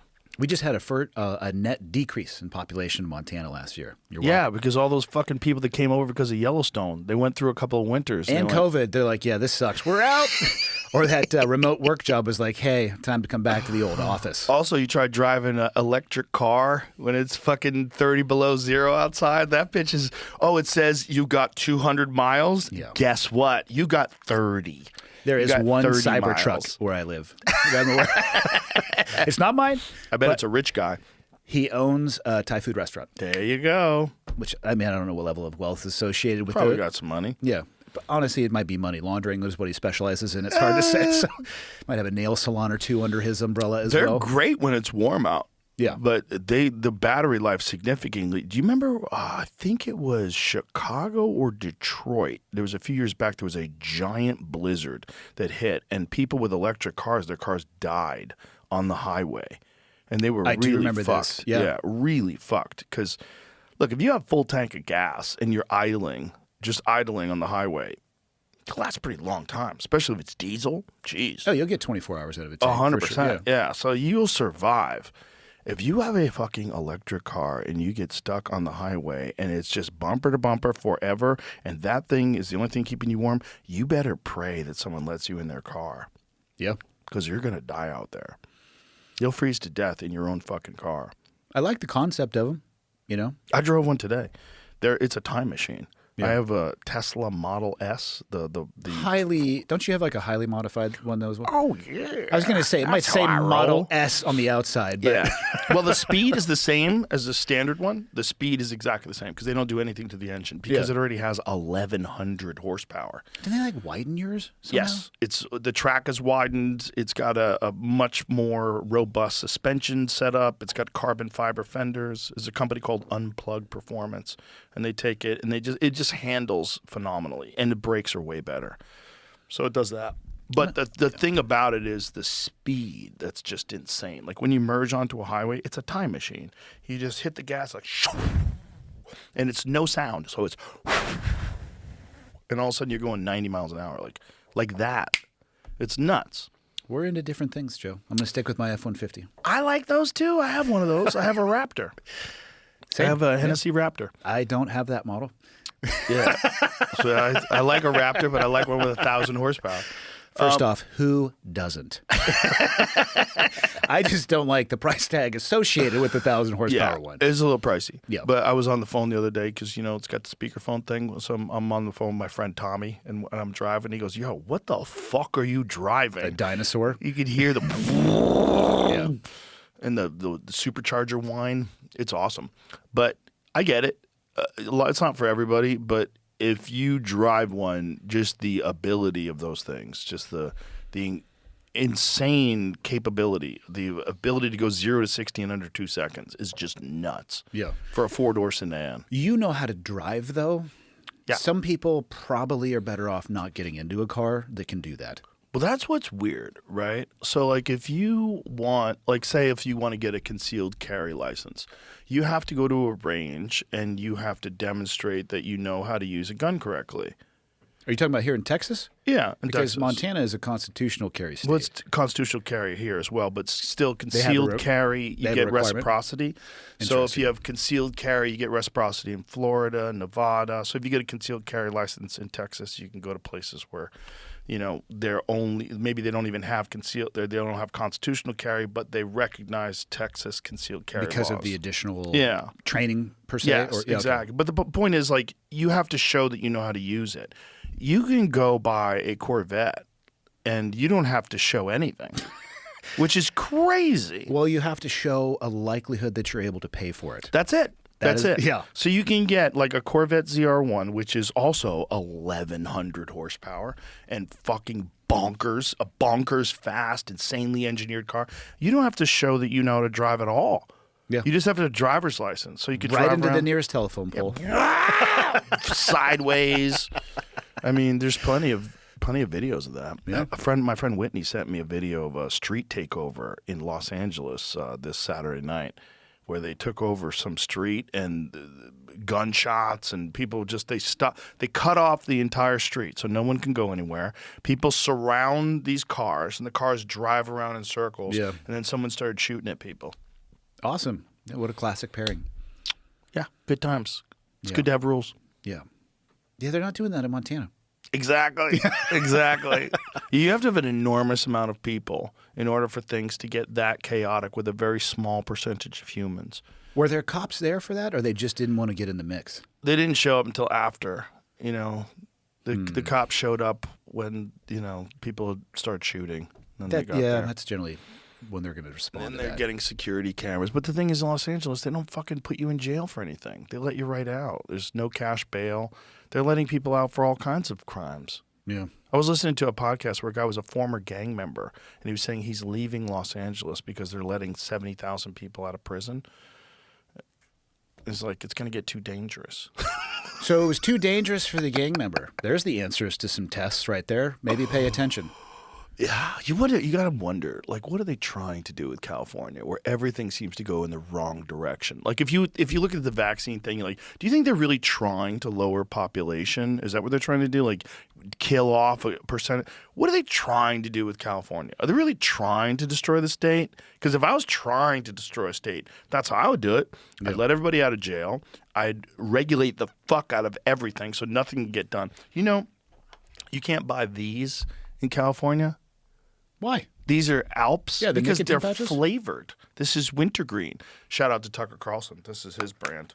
I like these. These are very delicious. But by the way, I showed these to Daniel Cormier. He goes, "Where'd you get those?" And I go, "In Texas, you could buy them." He goes, "You know, you can't buy them in California." And he goes, "I get them, and I bring them around all these dads. They're like I'm a dealer. They're like, where'd you get that? Because they won't let you have flavored nicotine pouches. It's illegal in California. It's for your safety. They're trying to turn you into just a little baby that needs everything from the government. Everything. We were at that launch party. Somehow I got an invitation to be there. So we go to Tennessee. Tucker stands on a chair and talks about Alp. You know how Stood on a chair? Yeah, because it was just like it was in Dave Ramsey's barn. And again, like I'm so far not in the social circle of this, and so we I listened. think he should have sat on someone's shoulders. That would have been even better. He's pretty big, so you needed somebody who like has squatted once or twice in their life. So we listened to him talk, and they had a little like on the other room was a huge fireplace. Was just this like a charcuterie table about this size. So I'm getting some cheese, and then I turn around. And I'm like, "Hello, Mel Gibson," and I just fucking went and sat in the corner. I was so uncomfortable in that environment Because Mel was there? Mel, there was a lot of people there. You've sat down and talked with him. You exist in a different orbit than I do. I exist in an orbit of 1.1 million total people that I don't see every day. In the state. In Yeah. the state. So, like, I interact with the people I want to. I was not prepared to have a cheese stick and turn around and see the dude from Lethal Weapon standing there. Like, hi, I got to get out of here. By the way, if you talk to him, he is one of the most normal, easy to talk to movie stars you will ever meet. Yeah. He has no airs about him. He's very easy to talk to. I just don't do good in social situations like that where, like, everybody was relatively recognizable. I could sit in the corner and I hang out with my wife and we eat charcuterie. I get it. I don't like those things either, believe it or not. I have been. Do you remember the event you did at Performance Archery in San Diego? Oh yeah, yeah. I didn't realize. I watched you trying to make your way to the bathroom, and it took you about 30 minutes to go 20 feet. And I don't know how you deal with that. One, I know you well enough outside of that, like you're a genuinely nice person and you will give people the time, like, because you're appreciative, right, of the fact that they want to meet you. Like, I totally get that. But also sometimes you have to piss. Yeah. I mean, I don't know how any of those people, or maybe you don't, operate in a sense, in air quotes, of normalcy. It's not normal, but the way I think of it is like they just like me. It's way better than if they hated me. Yeah. Way better than if you go into the bathroom and everybody wants to kick your ass. Like I'm going to the bathroom, they just want to say hi. And for them, it's a very unique moment. So I try to reset every time I see a new person. And I try to treat them as if it's like this is for them, it's a unique experience. They get to meet and never believe that I am unique. You know, don't believe the hype and don't think you are special, but always appreciate the fact that someone else does. Yeah. And so take the time to say hi. And I can't, the UFCs are hard because I can't. Like sometimes I'm going through the crowd and I have to, like, sometimes I leave my commentary seat and then I have to take a piss. And then I have to run back, and then everybody's trying to get a picture while you're literally going through a crowd of people. You're talking about in between bouts. Yeah. And so like I high five people, but they're like, "Give me a picture," and I can't stop because if I stop, then they'll all swarm, and I can't do that. I have to keep moving. So that bothers me that I have to say I can't stop, even when I'm leaving the venue. They're like, "Can you take a picture?" I can't. I have to keep moving. I'm sorry. I appreciate you, but I can't stop. Because if I stop, I'll never get out of here. I've been to one of those, and we were at UFC 300. That was a good one. Your seat was good. You had a good seat. I watched the fight from the back of a projection onto one of the things up in one of the. You didn't get tickets for me. I'm never going to ask you for tickets, by the way. Well, just fucking let me know when you want to go. Well, no, actually, I get you don't want to tickets. go because Okay. I missed listening to you guys talk. I Yeah, didn't that's a realize. factor. So we were sitting there, and I heard Gaethje get flatlined before we saw it, and I'm like, "Holy cow!" You want to talk about not like the punch, but the reaction to that? Right. Oh my god! Insane. But there was so many people, and we were there with like Jocko and Origin, and there had some people that were down there low. But Lee and I ended up watching from like the back, so we got to see it. But we both said the same thing: it's way better on the couch, or I want a pair of headsets like this so I can Yes. because now, like, let me be honest. Before I started training jiu-jitsu, I was like, "You fucking stand them up right now." Those guys are just those. Well, now as a jiu-jitsu black belt, aren't you embarrassed Now by your I'm like, old you self? don't let that guy earn Yeah. that position. Yes. You don't ever get them off the cage, and you never get Yes. them off the ground. I'm with you. I've been preaching that from the beginning of the fucking Oh, sport. I would have been the dude with like the redneck guzzler Coors Light half covered in it, like fucking stand up, because it like, and now I'm Right. like, no, Never. especially when they're sweaty. Oh my, like if that Exactly. guy's dominating him, you stay right there. Exactly. It's so hard to get someone to the ground, and it's Yeah. so hard to hold them down if they're good. The experience though, from Not good. I am going to say this. Yeah. I would rather pay for the Paramount than listen, or for the pay-per-view than the current Paramount experience. Sorry, Dana, but the commercials suck. Yeah, I'm not a fan of commercials. That's why I like YouTube Premium. I don't want commercials. Yeah. I'll pay for the pay-per-view. They should offer Paramount Premium, like where you get no commercials. Like you should get a different experience for There's the been UFC. some streaming issues as well too, and I think, Really? and I know it could also be. I mean, Montana Internet. listen, we have electricity, we have running water. I've actually seen solar panels up in Montana. They don't work great for 9 months out of the year, but Do you get the Starlink? yeah, That's the shit. I was actually one of the first people to get it in Montana, and it works fantastic. I have the little one that's like a book. Yeah, it's And amazing. It's fucking great. You just Yeah. take it. I took it to Utah. We were streaming like stuff while we're in the cabins. It was awesome. It's kind of life changing. Oh, it's great. And then sometimes you I have need to- FaceTime with people. Yeah. But then other times, like, I'm going to leave that in the truck because otherwise maybe I'm just going to enjoy where I'm That's at. true.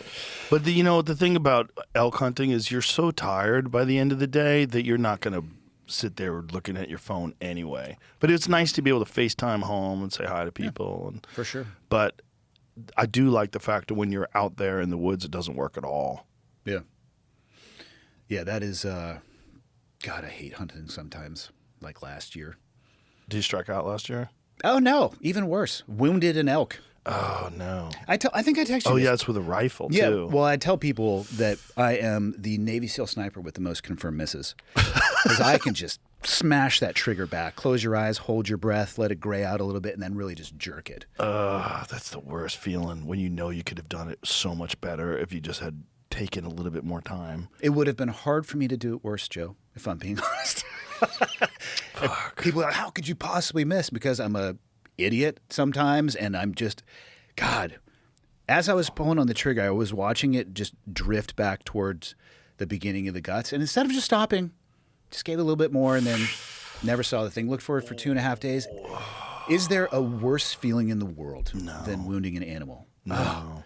There's not. And it's also like a miss like that, you have to wait a year to get another chance.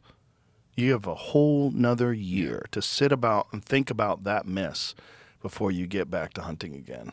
This year, I think I might be able to go back to archery because although they call jiu-jitsu the gentle art, I get banged up sometimes. Oh, bro. I was rifle hunting that year. I was training with a 15-year-old young man at the end of a day of training with some savage black belts. Totally, and you know how when you first start, like, hey, you need to relax. Well, I also found that you can relax too much. I was laying on my side, let him work on an armbar. Got a hold of my arm. I was going to work on an escape, and as my arm was coming up over my head, I heard my shoulder cavitate. It was like and of course on my drawing arm for my bow, Right. and we were a couple months away from hunting season. Felt it go, partial tear of the pec, completely black and blue. It was the gentle art. There's nothing gentle about jiu-jitsu. Yeah. It's ridiculous to call it that. I don't know what psychopath called it the gentle art. I've been hurt more times. Everybody I know that's done jiu-jitsu as long as I have has like either artificial discs in their back and neck or has had multiple knee surgeries. That's me. I've had 3.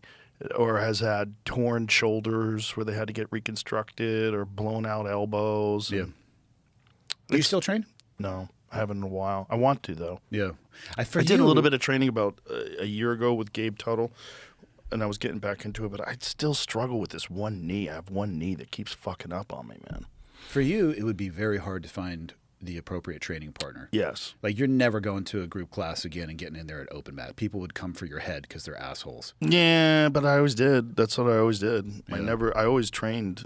I didn't just like only train with like one guy that like stuck with all the time. I always went to classes. Yeah. Because I think that's the only way to really be good. I don't think there's a real way to train with one person that's like taking it easy on you and really achieve a high level. I think you have to go in there with people that are going to tap you, and you have to go in there with people that are trying to tap you, you know? And, you know, if you're good and if you're strong, you can avoid a lot of shit. But, you know, you get in there with some fucking 25-year-old wrestler who weighs 210 pounds and is built like a superhero. It's Who rough. moves at a speed that your joints and ligaments can't move at? Yeah, it's just like I can't keep up. You're on my back. I can't keep up with this. This is, and if I do keep up, I'm going to blow something out. Since I found it at 41, I don't think we should teach it to anybody under 30. Because it deeply offends me when children come out of the children's class and they've been training like 6 times longer than I'm like, what? It does, like, their movement patterns were developed on the mat. I'm like, we're using the same alphabet, but we are not putting together the same words. Well, I knew that from striking because I knew that from kicking. I was like, I started martial arts before my body had matured. And my body matured, becoming very flexible and very fast. And so as I got thicker, I maintained that speed and everything. But I was like, I don't know if you could ever get as good as I got if you didn't start when I started. I don't know if it's possible. And I didn't start jiu-jitsu till I was 30. And when I started doing jiu-jitsu, I remember thinking, God, I wish I did this when I was a kid. Yep. Because I see some kids where their fucking scrambles and their transitions like built into their neurons, where they're just like everything is so fast and so kinetic and they're just moving and flowing like, fuck. I could have started in like 97, but the few people who were doing it were so enthusiastic it just nauseated me. Like, it's like veganism. Yeah. Like they Like, make "Dude, you want to eat meat. Come roll with us." I'm like, I don't know what you guys are doing. It's very questionably gay at best from the outside. I don't like how much you like it. Because you like it that much, I'm out. And then I look back, I'm like, oh. I started in 96.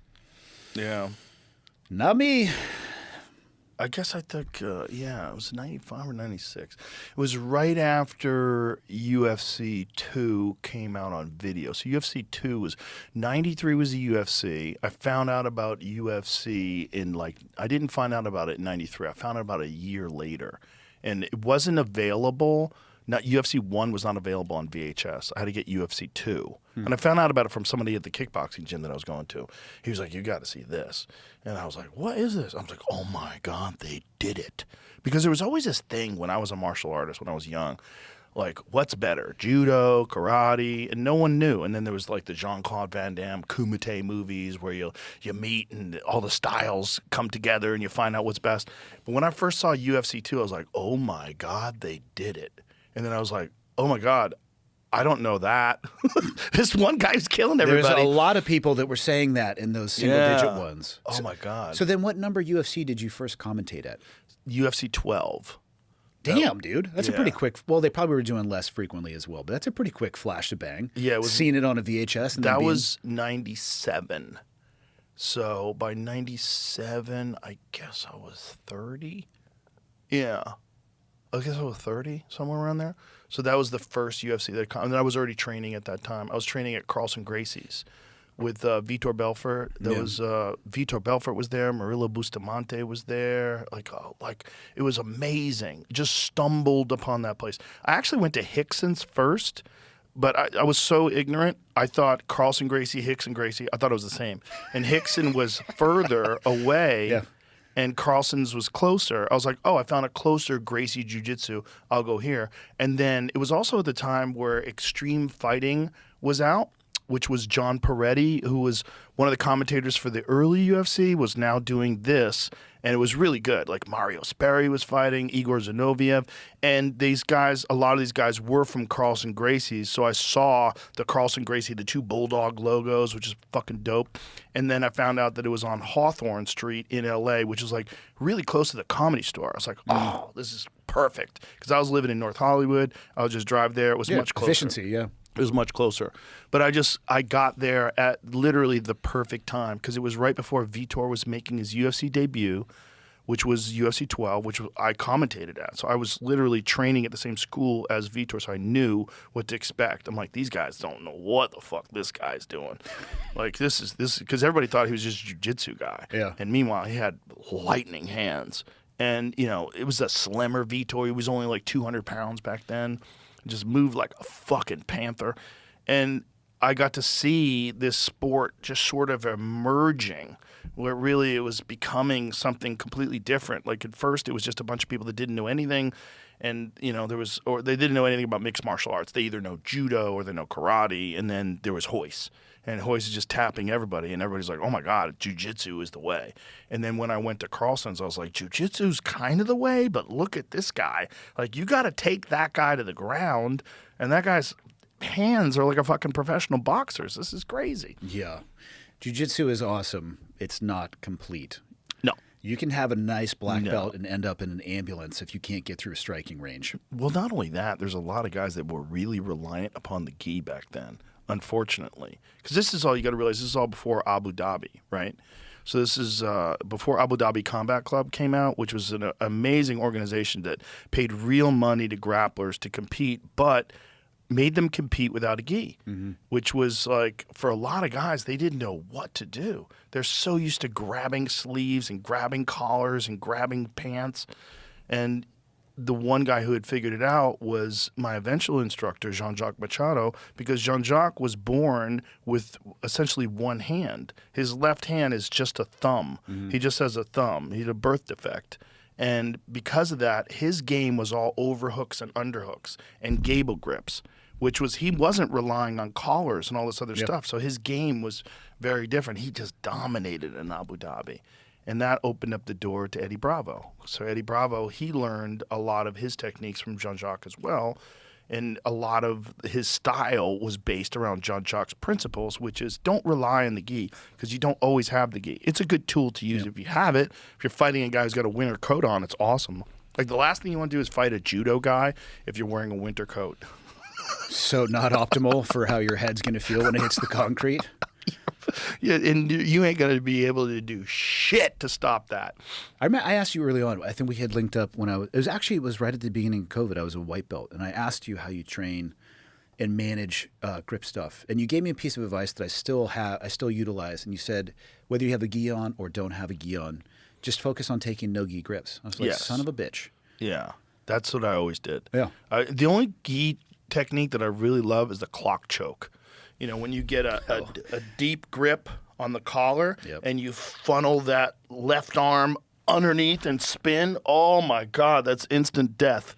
That clock choke is so nasty. I prefer the cross collar. That's great too. It's available for more areas. Oh, for sure. Just pop that head right off. Just cross collar's nasty. There's a lot of great gi techniques that are super effective if someone's wearing clothes. Yeah. I mean, you'd be amazed at how durable T-shirts are.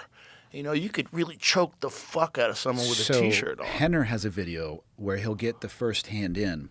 He's got him in closed guard. He reaches over and he grabs the bottom of the shirt, pulls it all the way up, and then wraps that around. Yeah. It's got to feel like a garrote wire. Yeah. Just horrible. Yeah, horrible. And especially if they're wearing like a strong shirt, like a flannel shirt or something like that, something you can really grab. Yeah. Yeah. But that was Jean-Jacques' style. His style was use no gi grips, even with the gi. So for me, it made me concentrate more on defense because you couldn't pull out of things as easily. Yeah. But I never felt lost going into no gi. So I would go back and forth all the time. So, you know, I got my black belt from Eddie first, but I got my black belt from Jean-Jacques right after that because I was training at both places. That was also a beautiful thing about Eddie being Jean-Jacques' student and them having a very close relationship. It never felt like you were a traitor, that you left schools, because I never really left schools. I trained at both places. I always trained at Jean-Jacques, and I always trained at Eddie's.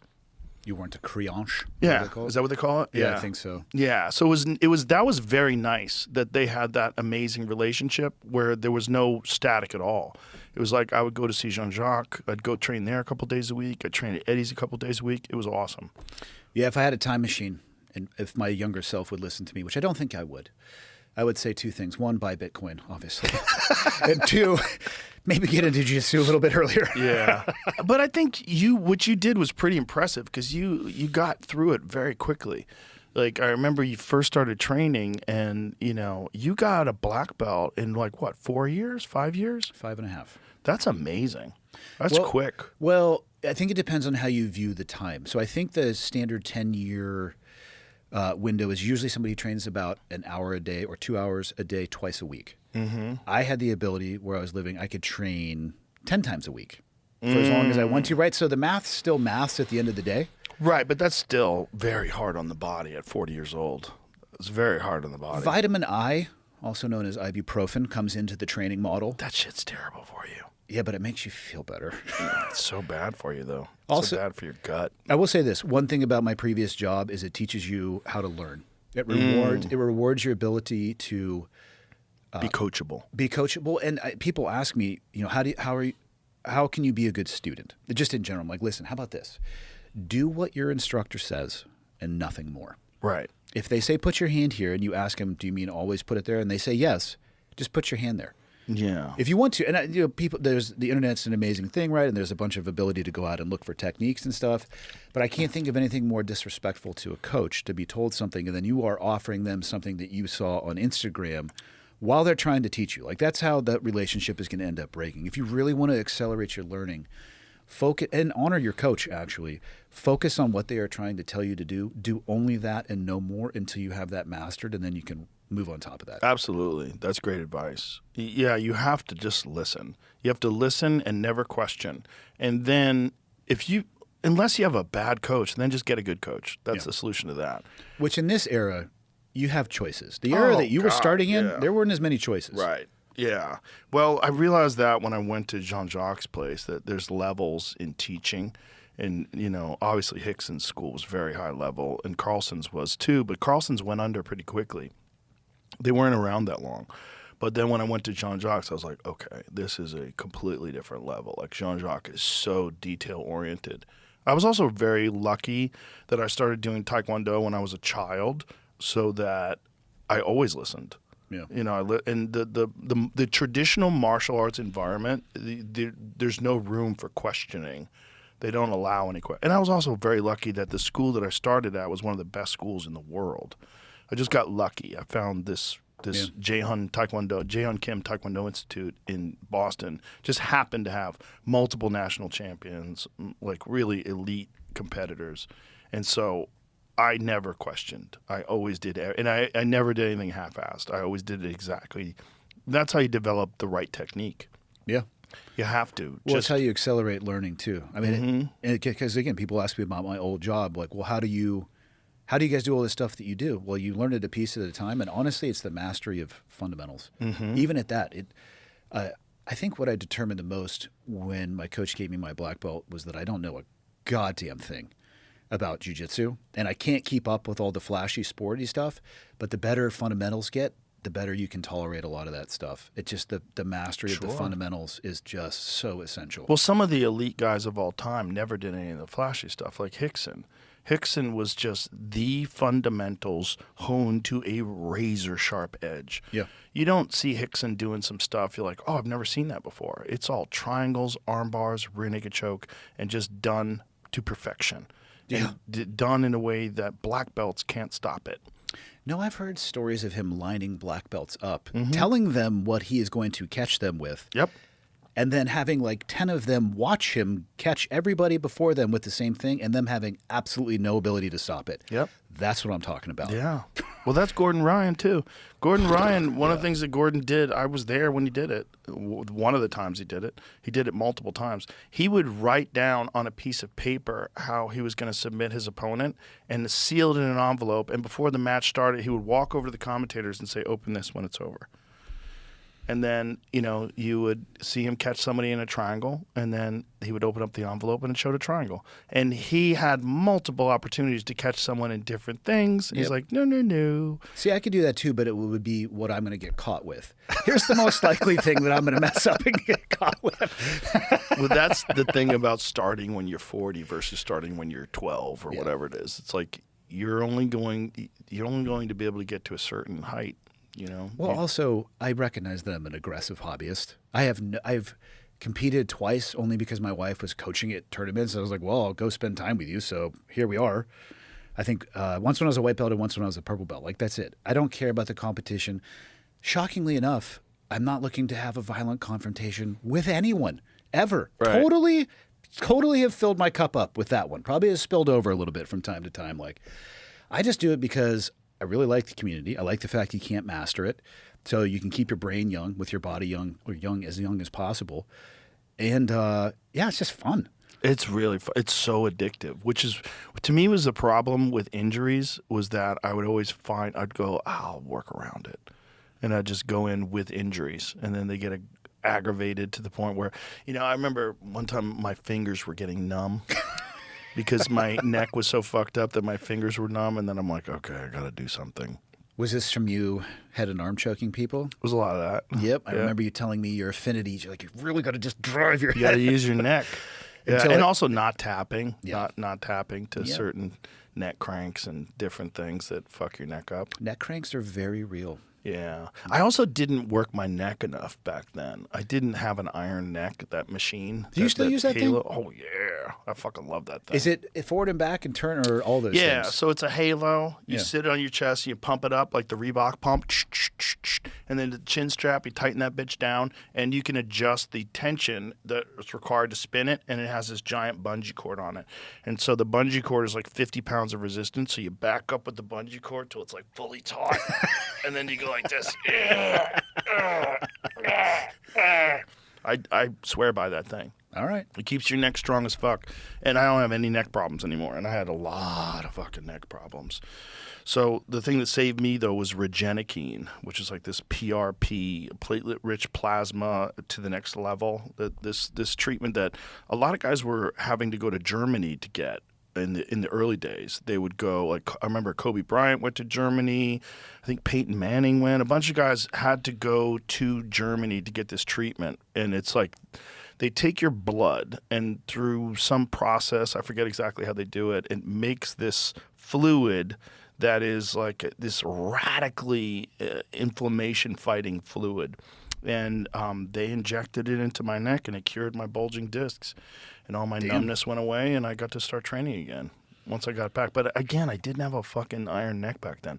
If I had that machine back then, I think I could have avoided a lot of the problems. Yeah. Like a lot of the problems that people have with lower backs, I firmly believe it's a lack of building tissue and strength and mobility around your lower back. And I do a lot of lower back exercises too. I do a lot of rotation exercises and a lot of like reverse hypers, like that machine. That machine's awesome. Oh, I did that today.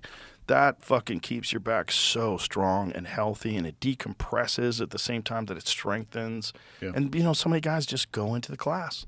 That's their workout. Their only workout is training. And those guys are always hurt. They're always getting hurt. I think strength training and mobility training is essential if you want to have longevity in jiu-jitsu. I really think that. I would agree. Yeah. Yeah, for the first couple of years, it was a workout in and of itself, and I finally have started. I think I'm done with barbells just because I've never seen a linear object equally loaded in real life outside of a gym. So There's some things with barbells, though, like Olympic-style stuff, like cleans, I can that get are all that very with kettlebells, beneficial. though, too. You can. Zerchers, though, Zerchers are only available with a barbell. Yeah. And I think Zerchers are very, very important. I think that's a big one. I'm willing to accept. Jefferson squats. There's a bunch of different things, but Zerchers in particular are really good for grappling. Yeah. You know, because you've got that barbell that you're holding inside the crook of your elbow. Couldn't you use a sandbag? You could, yeah. You definitely could, yeah. There's I love goblet squats. Yeah. Goblet squats are phenomenal for Yeah, that. they'll tear you up for sure. Especially on a slant board.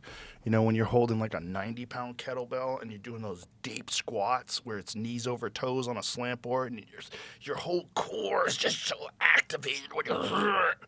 I think that's phenomenal for just strength and stability. But I agree. I think kettlebells are the best.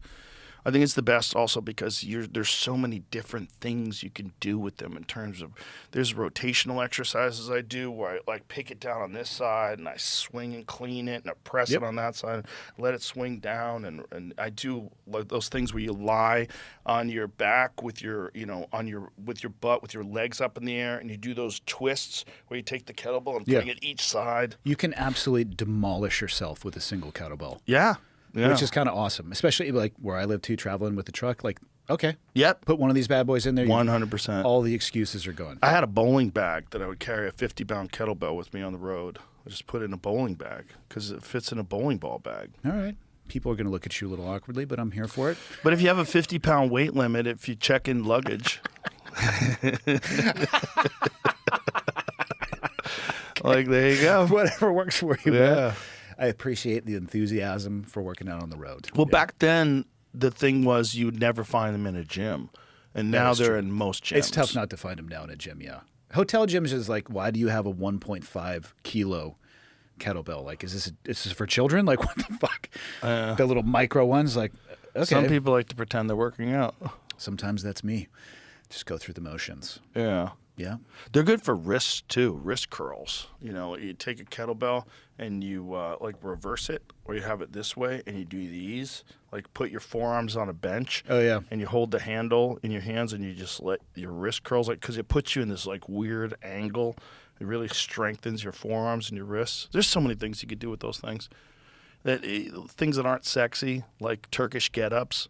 Phenomenal for you. So good for stability and core and just overall body control. Yeah, I need it now.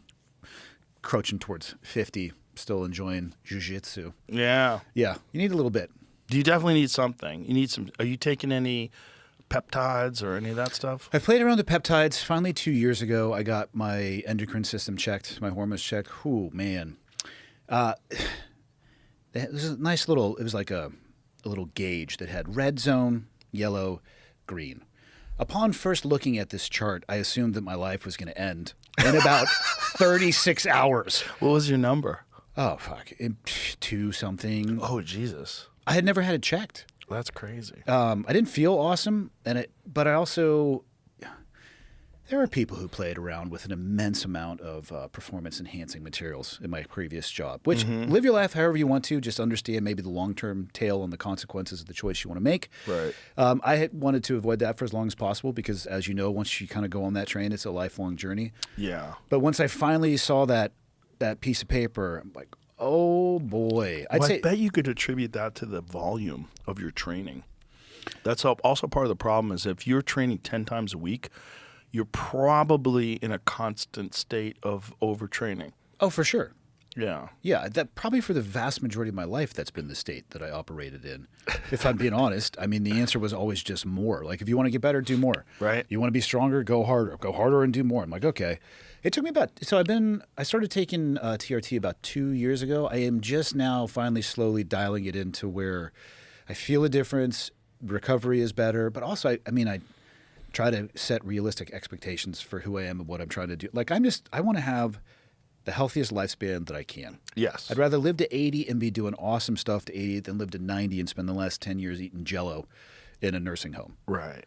So that's what I'm going for. You could do, as long as you're smart with your training and you don't get like catastrophic injuries, you could be very physically fit deep into your 60s and 70s, which That's is the goal. nuts. And This is nuts. And that's, I don't know. Nobody knows how much time we have, and how long your lap is going to be. My goal is just to fill it up with awesome experiences between here and whenever that is. Here. Just stay out of that fucking flying squirrel suit, will you? You know, Cam just said the same thing to me, and if enough people keep saying that, I'll put that fucking thing back on just to piss you guys off. Well, it's kind of amazing that you're still here.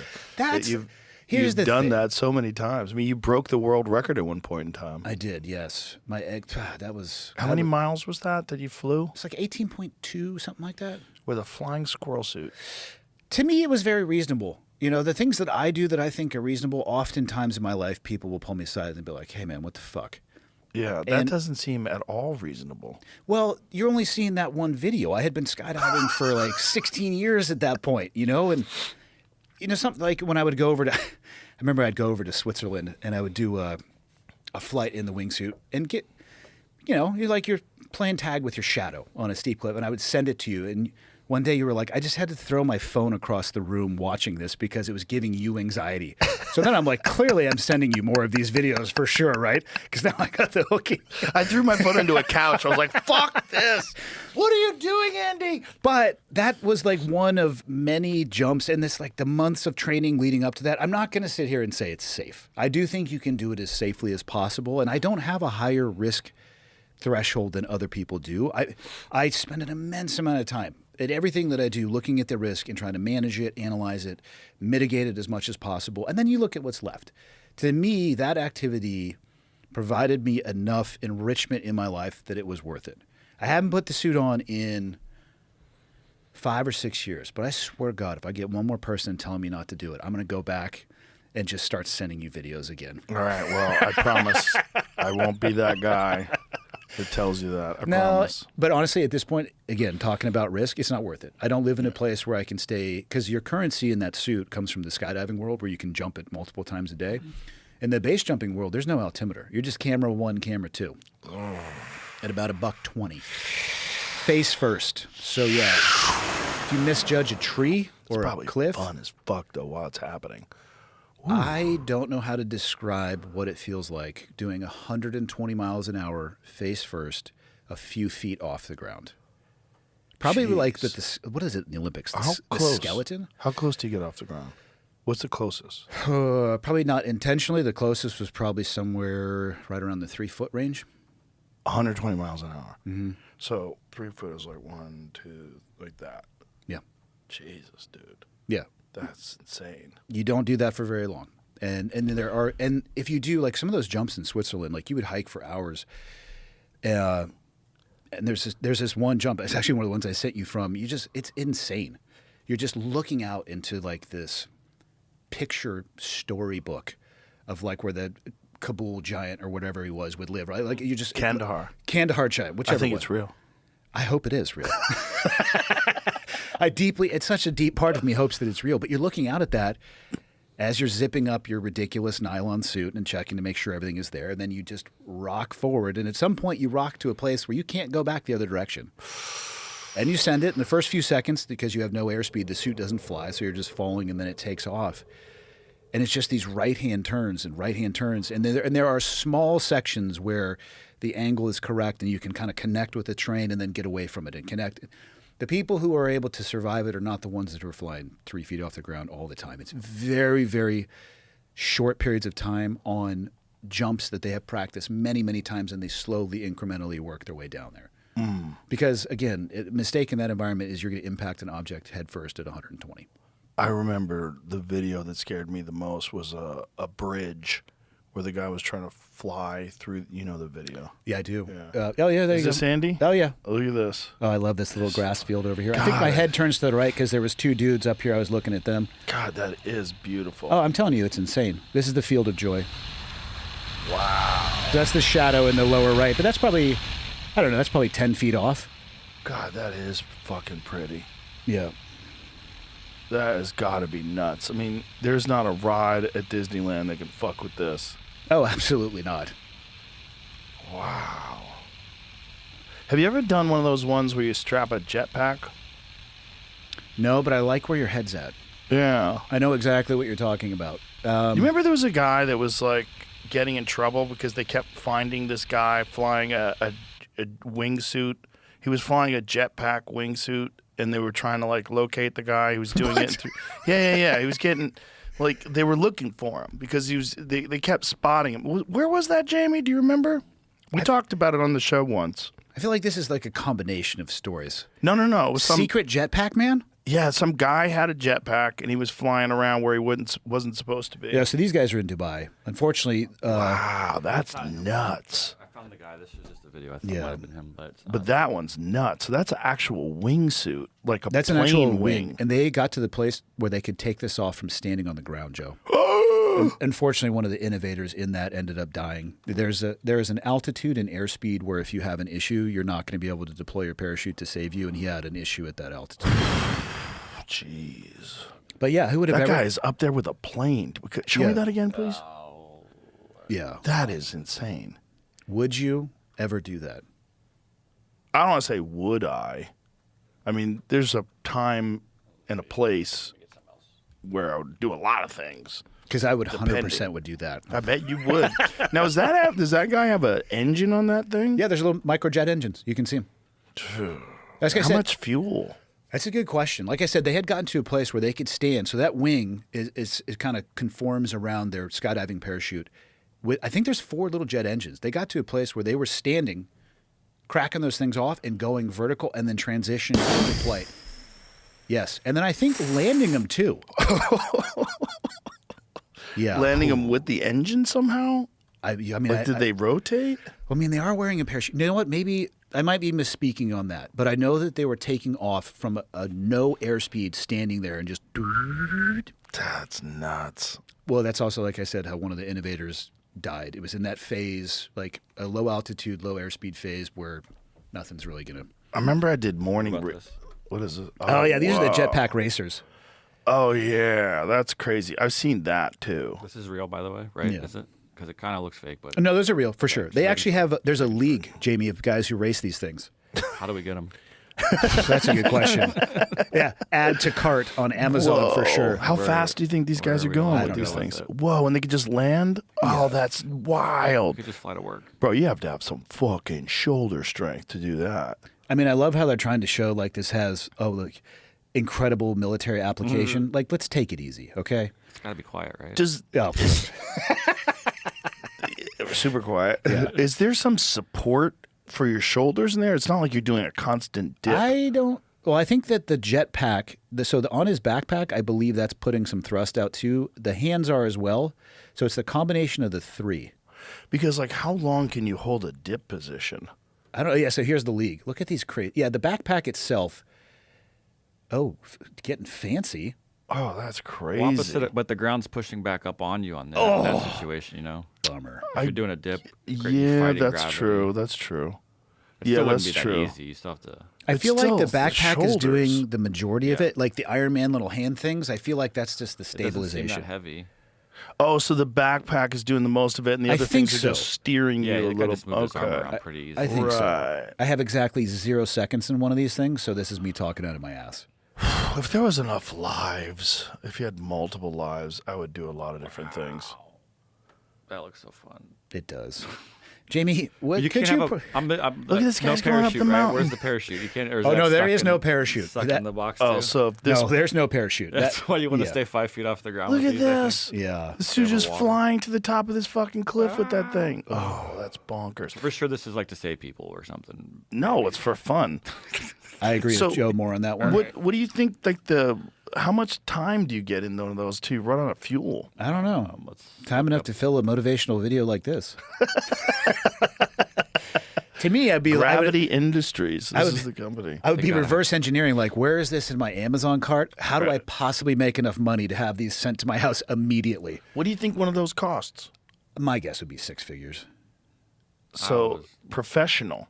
shop. Entertainment Yes, shop. JB, Oh, yes. click on that, bitch. Let's go. Suit up. Suit Yes. me up, motherfucker. Hold on, Let's let me go. get my credit card. Let's guess. Let's guess. God, 50 grand? We need that. 100 grand? I'm going to say 6 figures. It's just Oh, close so far. they fooled us. You sons of Oh, bitches. clothes? You can only buy Oh, clothes? you can't buy the thing on the website. Why can't you buy the fucking thing? Let's see. Well, how much does the thing cost? Somebody must be able to buy it. 2,400 pounds for an For experience. half a day. So that's just to fly it. 1,000 horsepower, 1050 horsepower gravity jet suit. Whoa. So it's the same horsepower as a ZR1 Corvette. and it's on your back. They have, Look at this. Yeah. First off, take that safety line off. Let's Yeah. let people live. That guy their real needs a life. safety line. Look at his neck. let me. Like, yeah, let's just search let's somewhere else. search the price. So you think 6 figures? I would probably say that's probably accurate, especially when I saw it as 1,000 horsepower. Here's a better question: are you willing to spend 6 figures to acquire one of those? I'm going to go in the hard yes category for myself. I'm not saying I got 6 figures laying around. I'm saying I will start a new career in the attempt. Oh no, that's not a good face, Jamie. It's not. It is in the 6 figures, but 6? it's not the low. That's not the edge of 600? 6 figures. Yeah, roughly. That'd get one. $600,000 It says 440. Whoa. is that in U.S. dollars? It's like yes. Depending on Wow. configuration and stuff too. Okay, what if you get it like maxed? Well, it's not giving me options. I just kind of searched around. I think we're just going to get closer to the 7-figure number if we do they that. probably don't also advertise how much it costs. Does it say how long you can stay in the air in that thing? Let's guess. I want to say 30 minutes. I was going to guess under 10. Whoa. Well, I remember when I went on a radio station once, and they had a guy who, what is it? 1 minute. One- 1 to 4 minutes. 1 to 4. That's it. So what are they doing when they're flying up to that mountain? 5 to 10 if you are doing it carefully. Well, how the fuck do they get all the way to the mountain? How do they get down? We only saw a 5 second. Yeah, clip. Is there Less than 5 a seconds. gallon of gas up there at the top of that fucking mountain? I'm way less enthusiastic about this purchase now. Yeah, that sucks. Yeah. 450 grand for a minute. But what makes me enthusiastic is that they're going to innovate and evolve this. And then one day, It'll be nuclear powered. let's not get crazy. It'll be it'll be cold fusion. It'll be an Iron Man machine. I mean, You'll I fly feel like Iron we could Man. do better things with that technology before the jet suit, but I'm totally in Listen. on the jet suit. Get an Iron Man suit. Like that's Iron Man, right? The hands. That's how he'd fly. I mean, that's Hands kind of and what the they look feet. like. Yeah. Yeah. Like it would come out of his feet and it would come out of his hands. I did a radio station once in Denver, and they had a guy who did a jetpack thing in a parking lot. It was like a morning radio back in the day. And this guy, I think it could only last for 30 seconds. And this guy, he had 2 knee braces on because he had blown out both of his ACLs just landing and destroying his knees. But it was crazy to watch. It was crazy to watch. This guy took off and he flew around, but it was only for a few seconds. I think it's like a 30-second deal. After 30 seconds, it runs out of juice. I'm glad there are people like that out there. I appreciate their enthusiasm. There's always going to be, right? Yeah. There's always going to be Very someone. brief description of what it has in there. A lot of jazz. It honestly, it is like what you were talking about. So the hands, like the Iron Man position. So the back has a majority of the thrust. Right. Yeah. I bet it heats your ass up something fierce. Yeah, up to 56 miles per hour. Interesting. You can use 95 jet fuel. kilos. Though. I wonder how much faster you go with jet fuel. Well, what does it normally use? It says says diesel, diesel or jet fuel. Or jet fuel. Diesel or jet fuel? That's weird. They're not that far off. Or kerosene. But isn't that weird that one engine can burn those different types of fuel? That seems unusual. That's probably the configuration part where Oh, I see. Probably Right. Like if you want a top jet of the bottom, line yeah. one, you get jet fuel. the plaid version. Yeah. All right. Still get one. I want one of those. I'll take one. Let's try it. Yeah. But is there legitimate military applications for something like that? I can't really think of one. It's because it showed guys in fatigues that are landed on an aircraft carrier. I could show you videos of guys in fatigues that end up banging each other, so it doesn't necessarily mean that. Right? So let's Is just there make, a military application for that? let's just say that would be far fringe. I'm just saying the fatigues doesn't necessarily the qualifier of it being, Right.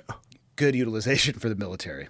So we only briefly touched on this Kandahar giant story, but were you ever in Kandahar? Yeah, that's down in the south of How Afghanistan. remote is it? I mean, there's a large city there, town city. I don't know the difference between the two. It's relatively built up. As far as southern Afghanistan, it's going to be, you have Kabul up north, Kandahar is a little bit down south. Kabul in the north, you're going to start looking at the exterior range of the Hindu Kush. Kandahar still has some topography, but you're looking at more of like a high desert terrain. And so there's caves and things along those lines? This is the Probably. idea that this thing lived in a cave. Yeah, I mean, so yeah, it's there is topography that is there for sure. It possible? I don't know. Well, the reason why people entertain this idea of giants at all is a lot of it's biblical. It's like stories from the Bible. And then also stories from ancient civilizations that talked about red-haired giants, which is the weird thing about this thing, had red hair. Like the Native Americans had tales of red-haired giants that they fought off. Like, there's a lot of people that believe that all these stories from antiquity about giants are all referring to an actual different race of humans. You know, like we are one race of humans, that's the Homo sapien that survived, but then there's also races of humans that didn't survive, like the Hobbit people from the island of Flores, that they found out there was a branch of the human species that was like 3 feet tall, covered in hair, little tiny heads. Weird, but had tools and had weapons. And I think some of that stuff's real. I think sometimes, though, the stories, they're intentionally nesting a greater message through the vehicle of that story. So whether it's like accurate or not, it's more about the story that they are telling. And I'm not saying like the Kandahar giant has some story associated with it, but some of the older, like the civilizations and the stories that they tell, I think it's just a vehicle that they can nest something in there to create deeper thought, if that makes sense. It's what I see you guys doing as comedians. I've talked about this recently. It is interesting to me, and I never paid attention to it, but I know he's a good friend of yours, Dave Chappelle. I watched his last special. The ability for comedians to nest inside of your set pretty impactful and powerful, like societal conversations and ideas, and get people to laugh about it. But even when they're done laughing about it, they're going to be thinking about it when they're driving home. It's just the vehicle to get people thinking about stuff. well, in terms of comedy, I agree, and Dave is one of the best of all time, if not the best at doing that. But what kind of a nesting would you? Well, you're talking about giants. It depends on the morals and ethos of that society. If they want to be a warrior society, you have to have something that you're constantly fighting or protecting yourself against. Whether that's real or you are nesting the morality of your society in that story, both could achieve the same end state. If there really was a giant and they really did kill this thing and then brought it back secretly, like what would be the purpose of that? Why wouldn't they?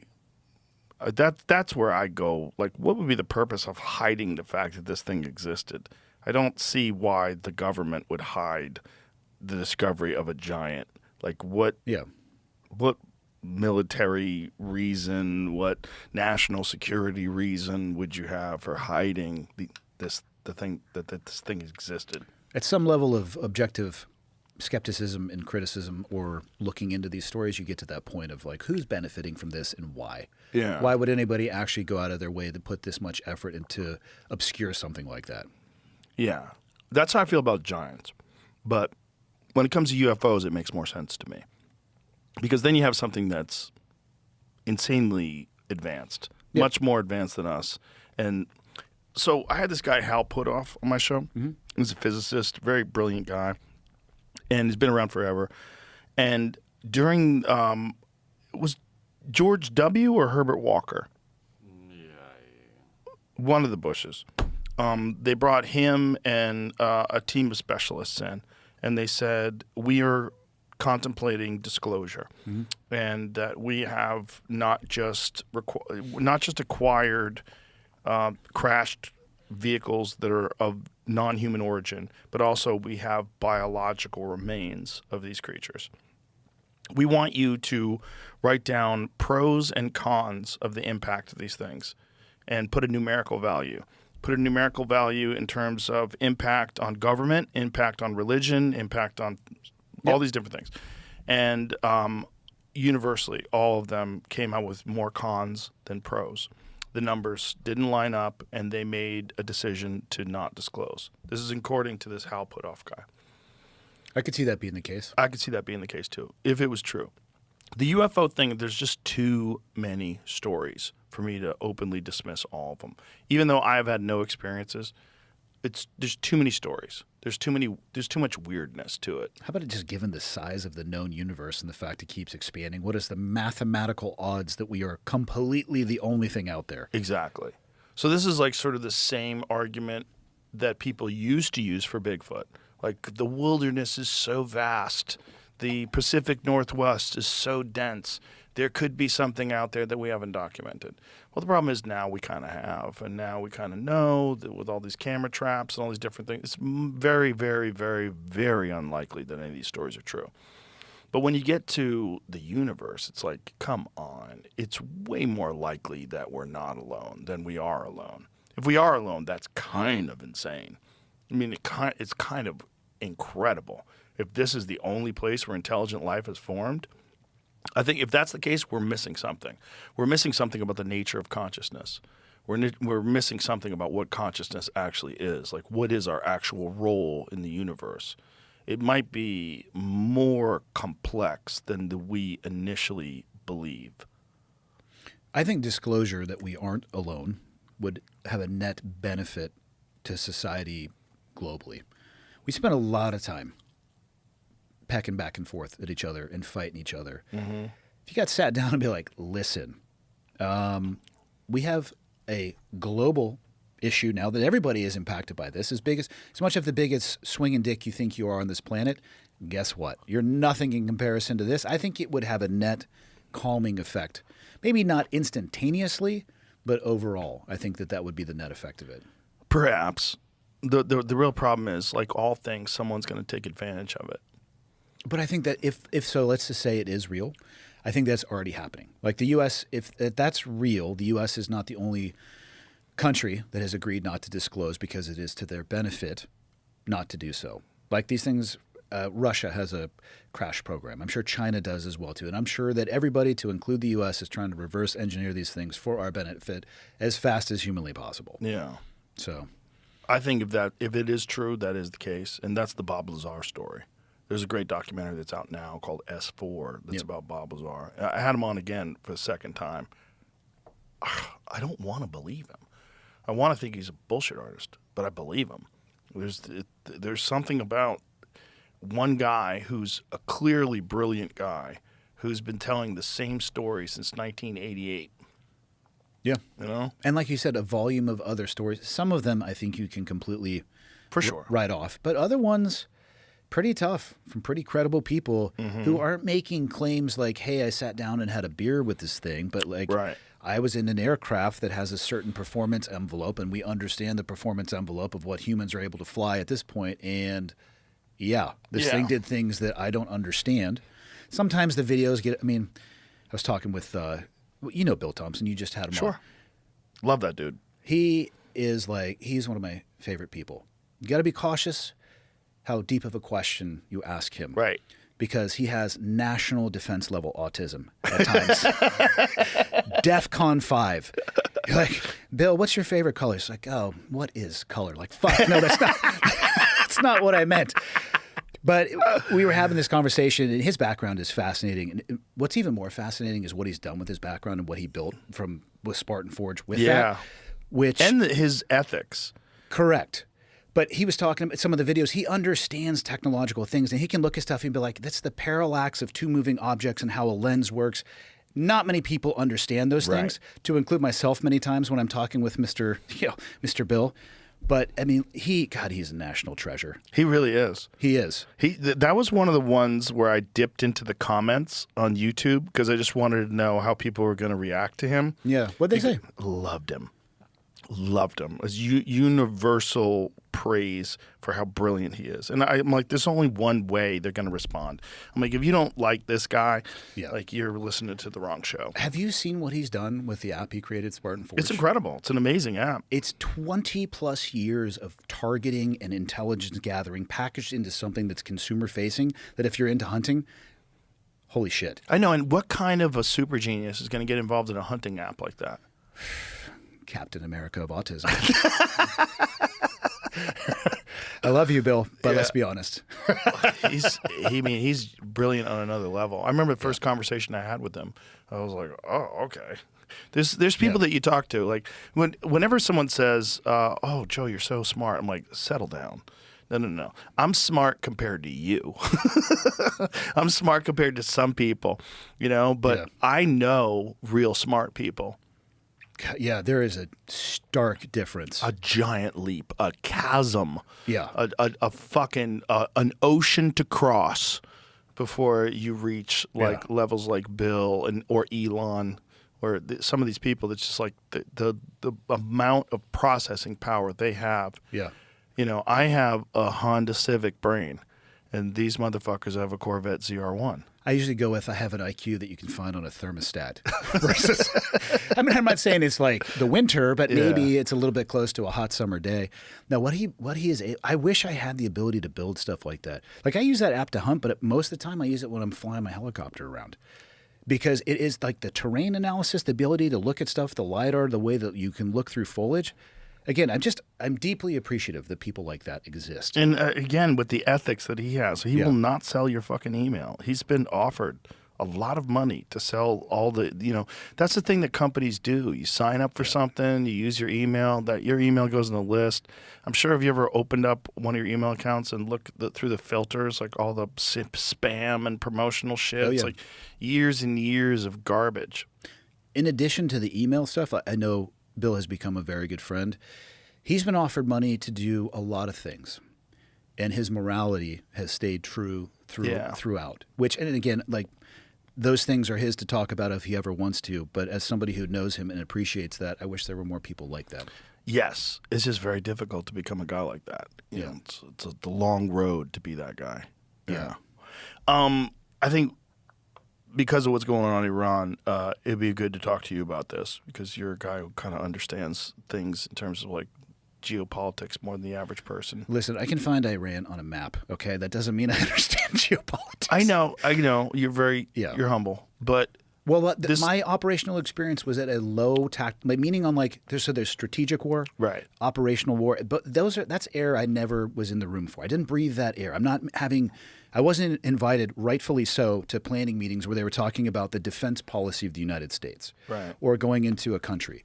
I was down like, hey, we found this dude. We know where he's at. Go get him. We can't figure out how to go get him. Why don't you guys go give it a little look-see? That was the level that I operated at. Yeah. Well, one of the things that was discussed was sending a bunch of operators in to go retrieve depleted uranium. Yeah. Do you think they tried that? Oh, as a part of the rescue? Yeah. There seems to be a lot of ships, a lot of crafts. Well, so yes, but okay, so we can unpack this one a little bit. So this is back to the F-15 weapons systems officer that ejected. Mm-hmm. That was a CSAR or combat search and rescue operation where they surged forward a lot of stuff. And then operation or the ghost murmur. Stop it right now. You stop it right now. You don't know what that is? I know. Do you believe in that? Joe, I want it to be true. Right, me too. I want them to be able to identify somebody from a heartbeat. From 40 miles away. From 40 miles away. If that technology existed and we're not using that to help our own populace find people that are lost in the woods, we're a bunch of fucking assholes. Right. So, like, let's not maybe tell people what we're doing, but you could have a specialist in a search and rescue helicopter that could maybe use that and be like, oh, we saw them in a field when you didn't actually see, right? So because that doesn't happen, I think it's plausible. It's possible. I don't know if it's plausible. That's how we felt. Me and Jamie were both going, So, but then you can go old school, which is sending in monkeys with machine guns, like what I used to do with a PJ or multiple PJs, pararescue jumpers, because those are the guys. This is the way I describe PJs. If you want to put a hole in something, JSOC guys are great at it. If you want to plug a hole, PJs are the guys that you want on top of you just stopping hydraulic fluid. They're medical, just absolute badasses. Nothing but immense respect for them. So the two cargo aircraft came in. They pulled the little birds out. I believe that there was 4. That you could only fit probably, even if they were super light on fuel, probably 3 guys on each pod. So 6 guys per helicopter, 24 guys. Some of those are going to have to be PJs. I don't know if that's enough to go into a hardened facility in the daytime also, which is not when you would do that, for retrieving depleted uranium. Because, by the way, to do that, you're going to be in full protective equipment, very likely, which you're going to be moving incredibly slow. I know that geographically it was proximal to one of the locations that they thought that was what was going on. I think it probably was a rescue of the weapons systems officer, is my guess. And then, they're like, well, we can't get the aircraft because they got stuck in the sand. I'm like, okay, The little birds don't have the fuel storage and ability to get across where they needed to go, so they had to bring in other aircraft, and you don't want to leave that stuff. So Right, so you got to detonate it. yeah, they bip it or blow it in place. How many aircrafts did they lose? So what has been, I think, disclosed was the 4 MH6s, which are the little birds that carry the people, the 2 aircraft that brought those in. I think there was some version of a C-130. And I think that was it as far as that operation. There might have been a Predator or a Reaper drone that was shot down. I think some A-10s were damaged. And then, of course, the F-15 that was ejected from. Wow. It's a lot. It's a lot of stuff. It is a lot of stuff, but the military asks people to do exceptional things. And it helps you if you know that they are going to send everything that they have to come and get you if something goes wrong. It has to mean something to be issued a flag on your chest, in my opinion, at least. And as far as those operations go, there's basically 2 where you are going to absorb, as the people responding, an immense amount of risk. One of them is going to be a hostage rescue, which I was a part of. We talked about that on a previous episode, the Jessica Lynch rescue.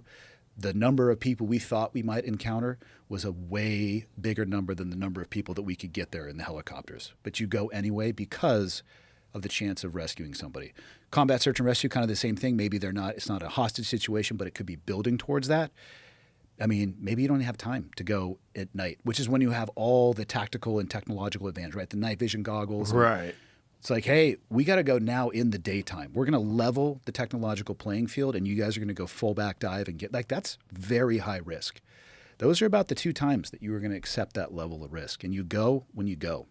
Well, that's what I wanted to ask you. So the official story seems to track. It is more plausible to me than any of the other stories that I have heard. I would like to think that the ghost murmur, whatever it is, but then it's like, okay, I mean, walking the dog on that one. Did this guy have to sit down and, get an EKG and have his heart wave, HRV on file somewhere? Because how would you not pick up somebody else's heart rate? Right. How would you not pick up other animals or mammals that have, like, you know what I mean? So Right. I want to believe.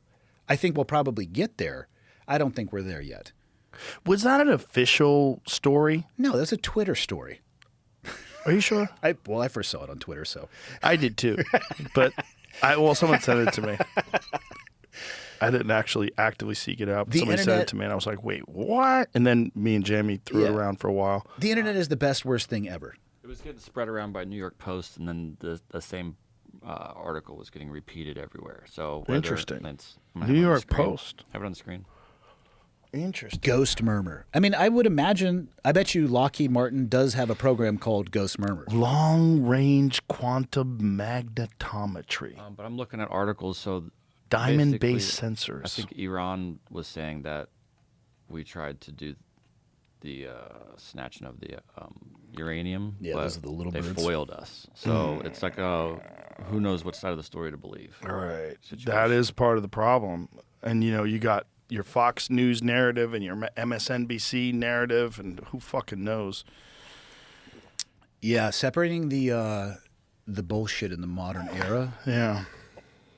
is more like an art form than a science. Yeah. It's very confusing, and it's very disconcerting to just have no. And then also, they can't tell you certain things. Like, why would the general public know about things that could affect negatively national security? Like, why? Why would they tell you? They can't tell you, which is also part of the problem with they're allowed to lie. They're allowed to use propaganda and misinformation on the American people in the interest of national security. So that's It like, would just be better. I would appreciate it more. They're like, listen, this is what we can tell you, and then this beyond this is a matter of national security. So as much as you want to know, we can't tell you. right. I'd prefer that over a BS story that it's like a really sticky idea that then gets totally out of control, and then people have a 3-piece tinfoil tuxedo on walking down Main Street. But it's just super weird that there might be something like Ghost Murmur. There might be Well, I guarantee something you that called there is a program- quantum magnetometry with diamond sensors. I bet that's real. I bet it works out. I mean, they're probably testing it on mice. I'm sure that the concept is valid. Well, you got JJ. President Trump told the Post the CIA's secret new Ghost Murmur tool was very important to rescuing a downed airman inside Iran. As leading physicists and engineers debate how the futuristic technology said to detect heartbeats at great distance might work. So I guess Okay. the Post didn't make it up. They were told by Trump. Wow. I don't know if everything he says is accurate. Just to throw that out there. So, Hey, who knows? gets a little loose and fast sometimes with the details and reality. It's just crazy that that kind of technology is even being contemplated, that there might be a future where that exists.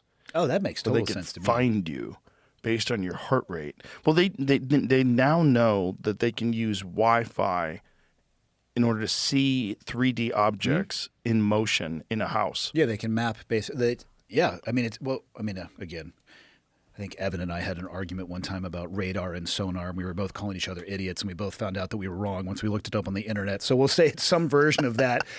God, we were both 100% committed that we were correct and we were both wrong, which is classic. But yeah, like in this room, the things that are emanating, there's an ability for them to map that and determine who, maybe not who you are, but I bet you it gets to that point and where you are. And you want to talk about a tactically beneficial piece of information from somebody like my old job? Yeah. Thank you very much. Right. Yeah, I'll take that all day. As long as it stays out of the hands of the enemy. Yeah. But then they'll eventually get it, and then you'll evolve, and your tactics will change, and that's the game, man. It's just it gets to a point with technology where it's like, what is not possible 100 years from now? That's what's weird. Like, we are in one of the strangest times ever in human history in terms of these quantum computers that can solve mathematical. Like, Mark Andreessen explained it to me, and I'm going to paraphrase it. I'll probably fuck it up. But he said that a quantum computer can solve an equation in a matter of minutes, that if you converted the entire universe, every atom in the universe, into a supercomputer, the universe would die of heat death before it could solve this problem. And a quantum computer on Earth can solve it in a matter of minutes. I don't even understand. I mean, honestly, like, I understand every word that you just used. Right. But I don't understand what that means. Exactly. And what it is capable of. Right. Well, they think that it might be evidence of somehow or another, evidence of multiple dimensions, of a multiverse. And that not only is this quantum computer operating in this universe, but in an infinite number of other universes simultaneously. I like the Doctor Strange movies. I'm in. Oh, the multiverse. That's. I mean, to me, that might I as think well they be started it with Spider-Man. that might as well be a scientific documentary because that's my reference for the multiverse. Right. It's like, I guess we shouldn't even talk about it because we don't know what we're saying. It's never stopped me before. But it's one of those things where it's like quantum computers are real. It's an actual real thing now. Google, specifically Hermut Nevin, who leads Google Quantum AI, has recently used language that strongly suggests their new quantum chip speed could be understood as borrowing computational power from other universes. But this is an interpretive, speculative way of talking about quantum mechanics, not an experimentally established fact or a standard claim. The claim comes from December 2024, a blog post about Google's Willow quantum chip. Nevin wrote that the chip solved a task in minutes that would take a classical supercomputer about 10 to the 25th power years, far longer than the age of the universe. Again, I understand every word you just used, but I don't understand Stop what that scrolling. means. Scroll back up. He then said this lends credence to the notion that quantum computation occurs in many parallel universes, and that this aligns with the idea that we live in a multiverse, explicitly referencing David Deutsch's many worlds argument for quantum computing. Yeah, right. We're too dumb to have this conversation. That's where we need to get Bill on speakerphone. Bill, explain this. Problem is, he'd be like, Yeah. and then the show would be 5 hours long. Well, and then I would also understand the words that he was using, but not in the combination and sequence that he would use them. Exactly.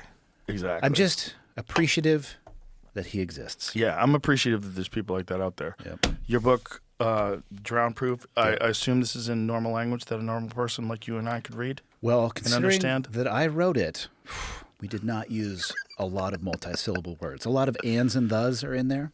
Well, I'm sure it's awesome. Look, you got Jocko, Jack Carr, and me giving you blurbs on the cover, so it's got to be good. So at some point, it doesn't have to be now, but I essentially wrote in the inscription, and I mean this from the bottom of my heart, my life would not look the way it does had you and I not randomly met through Tate Fletcher.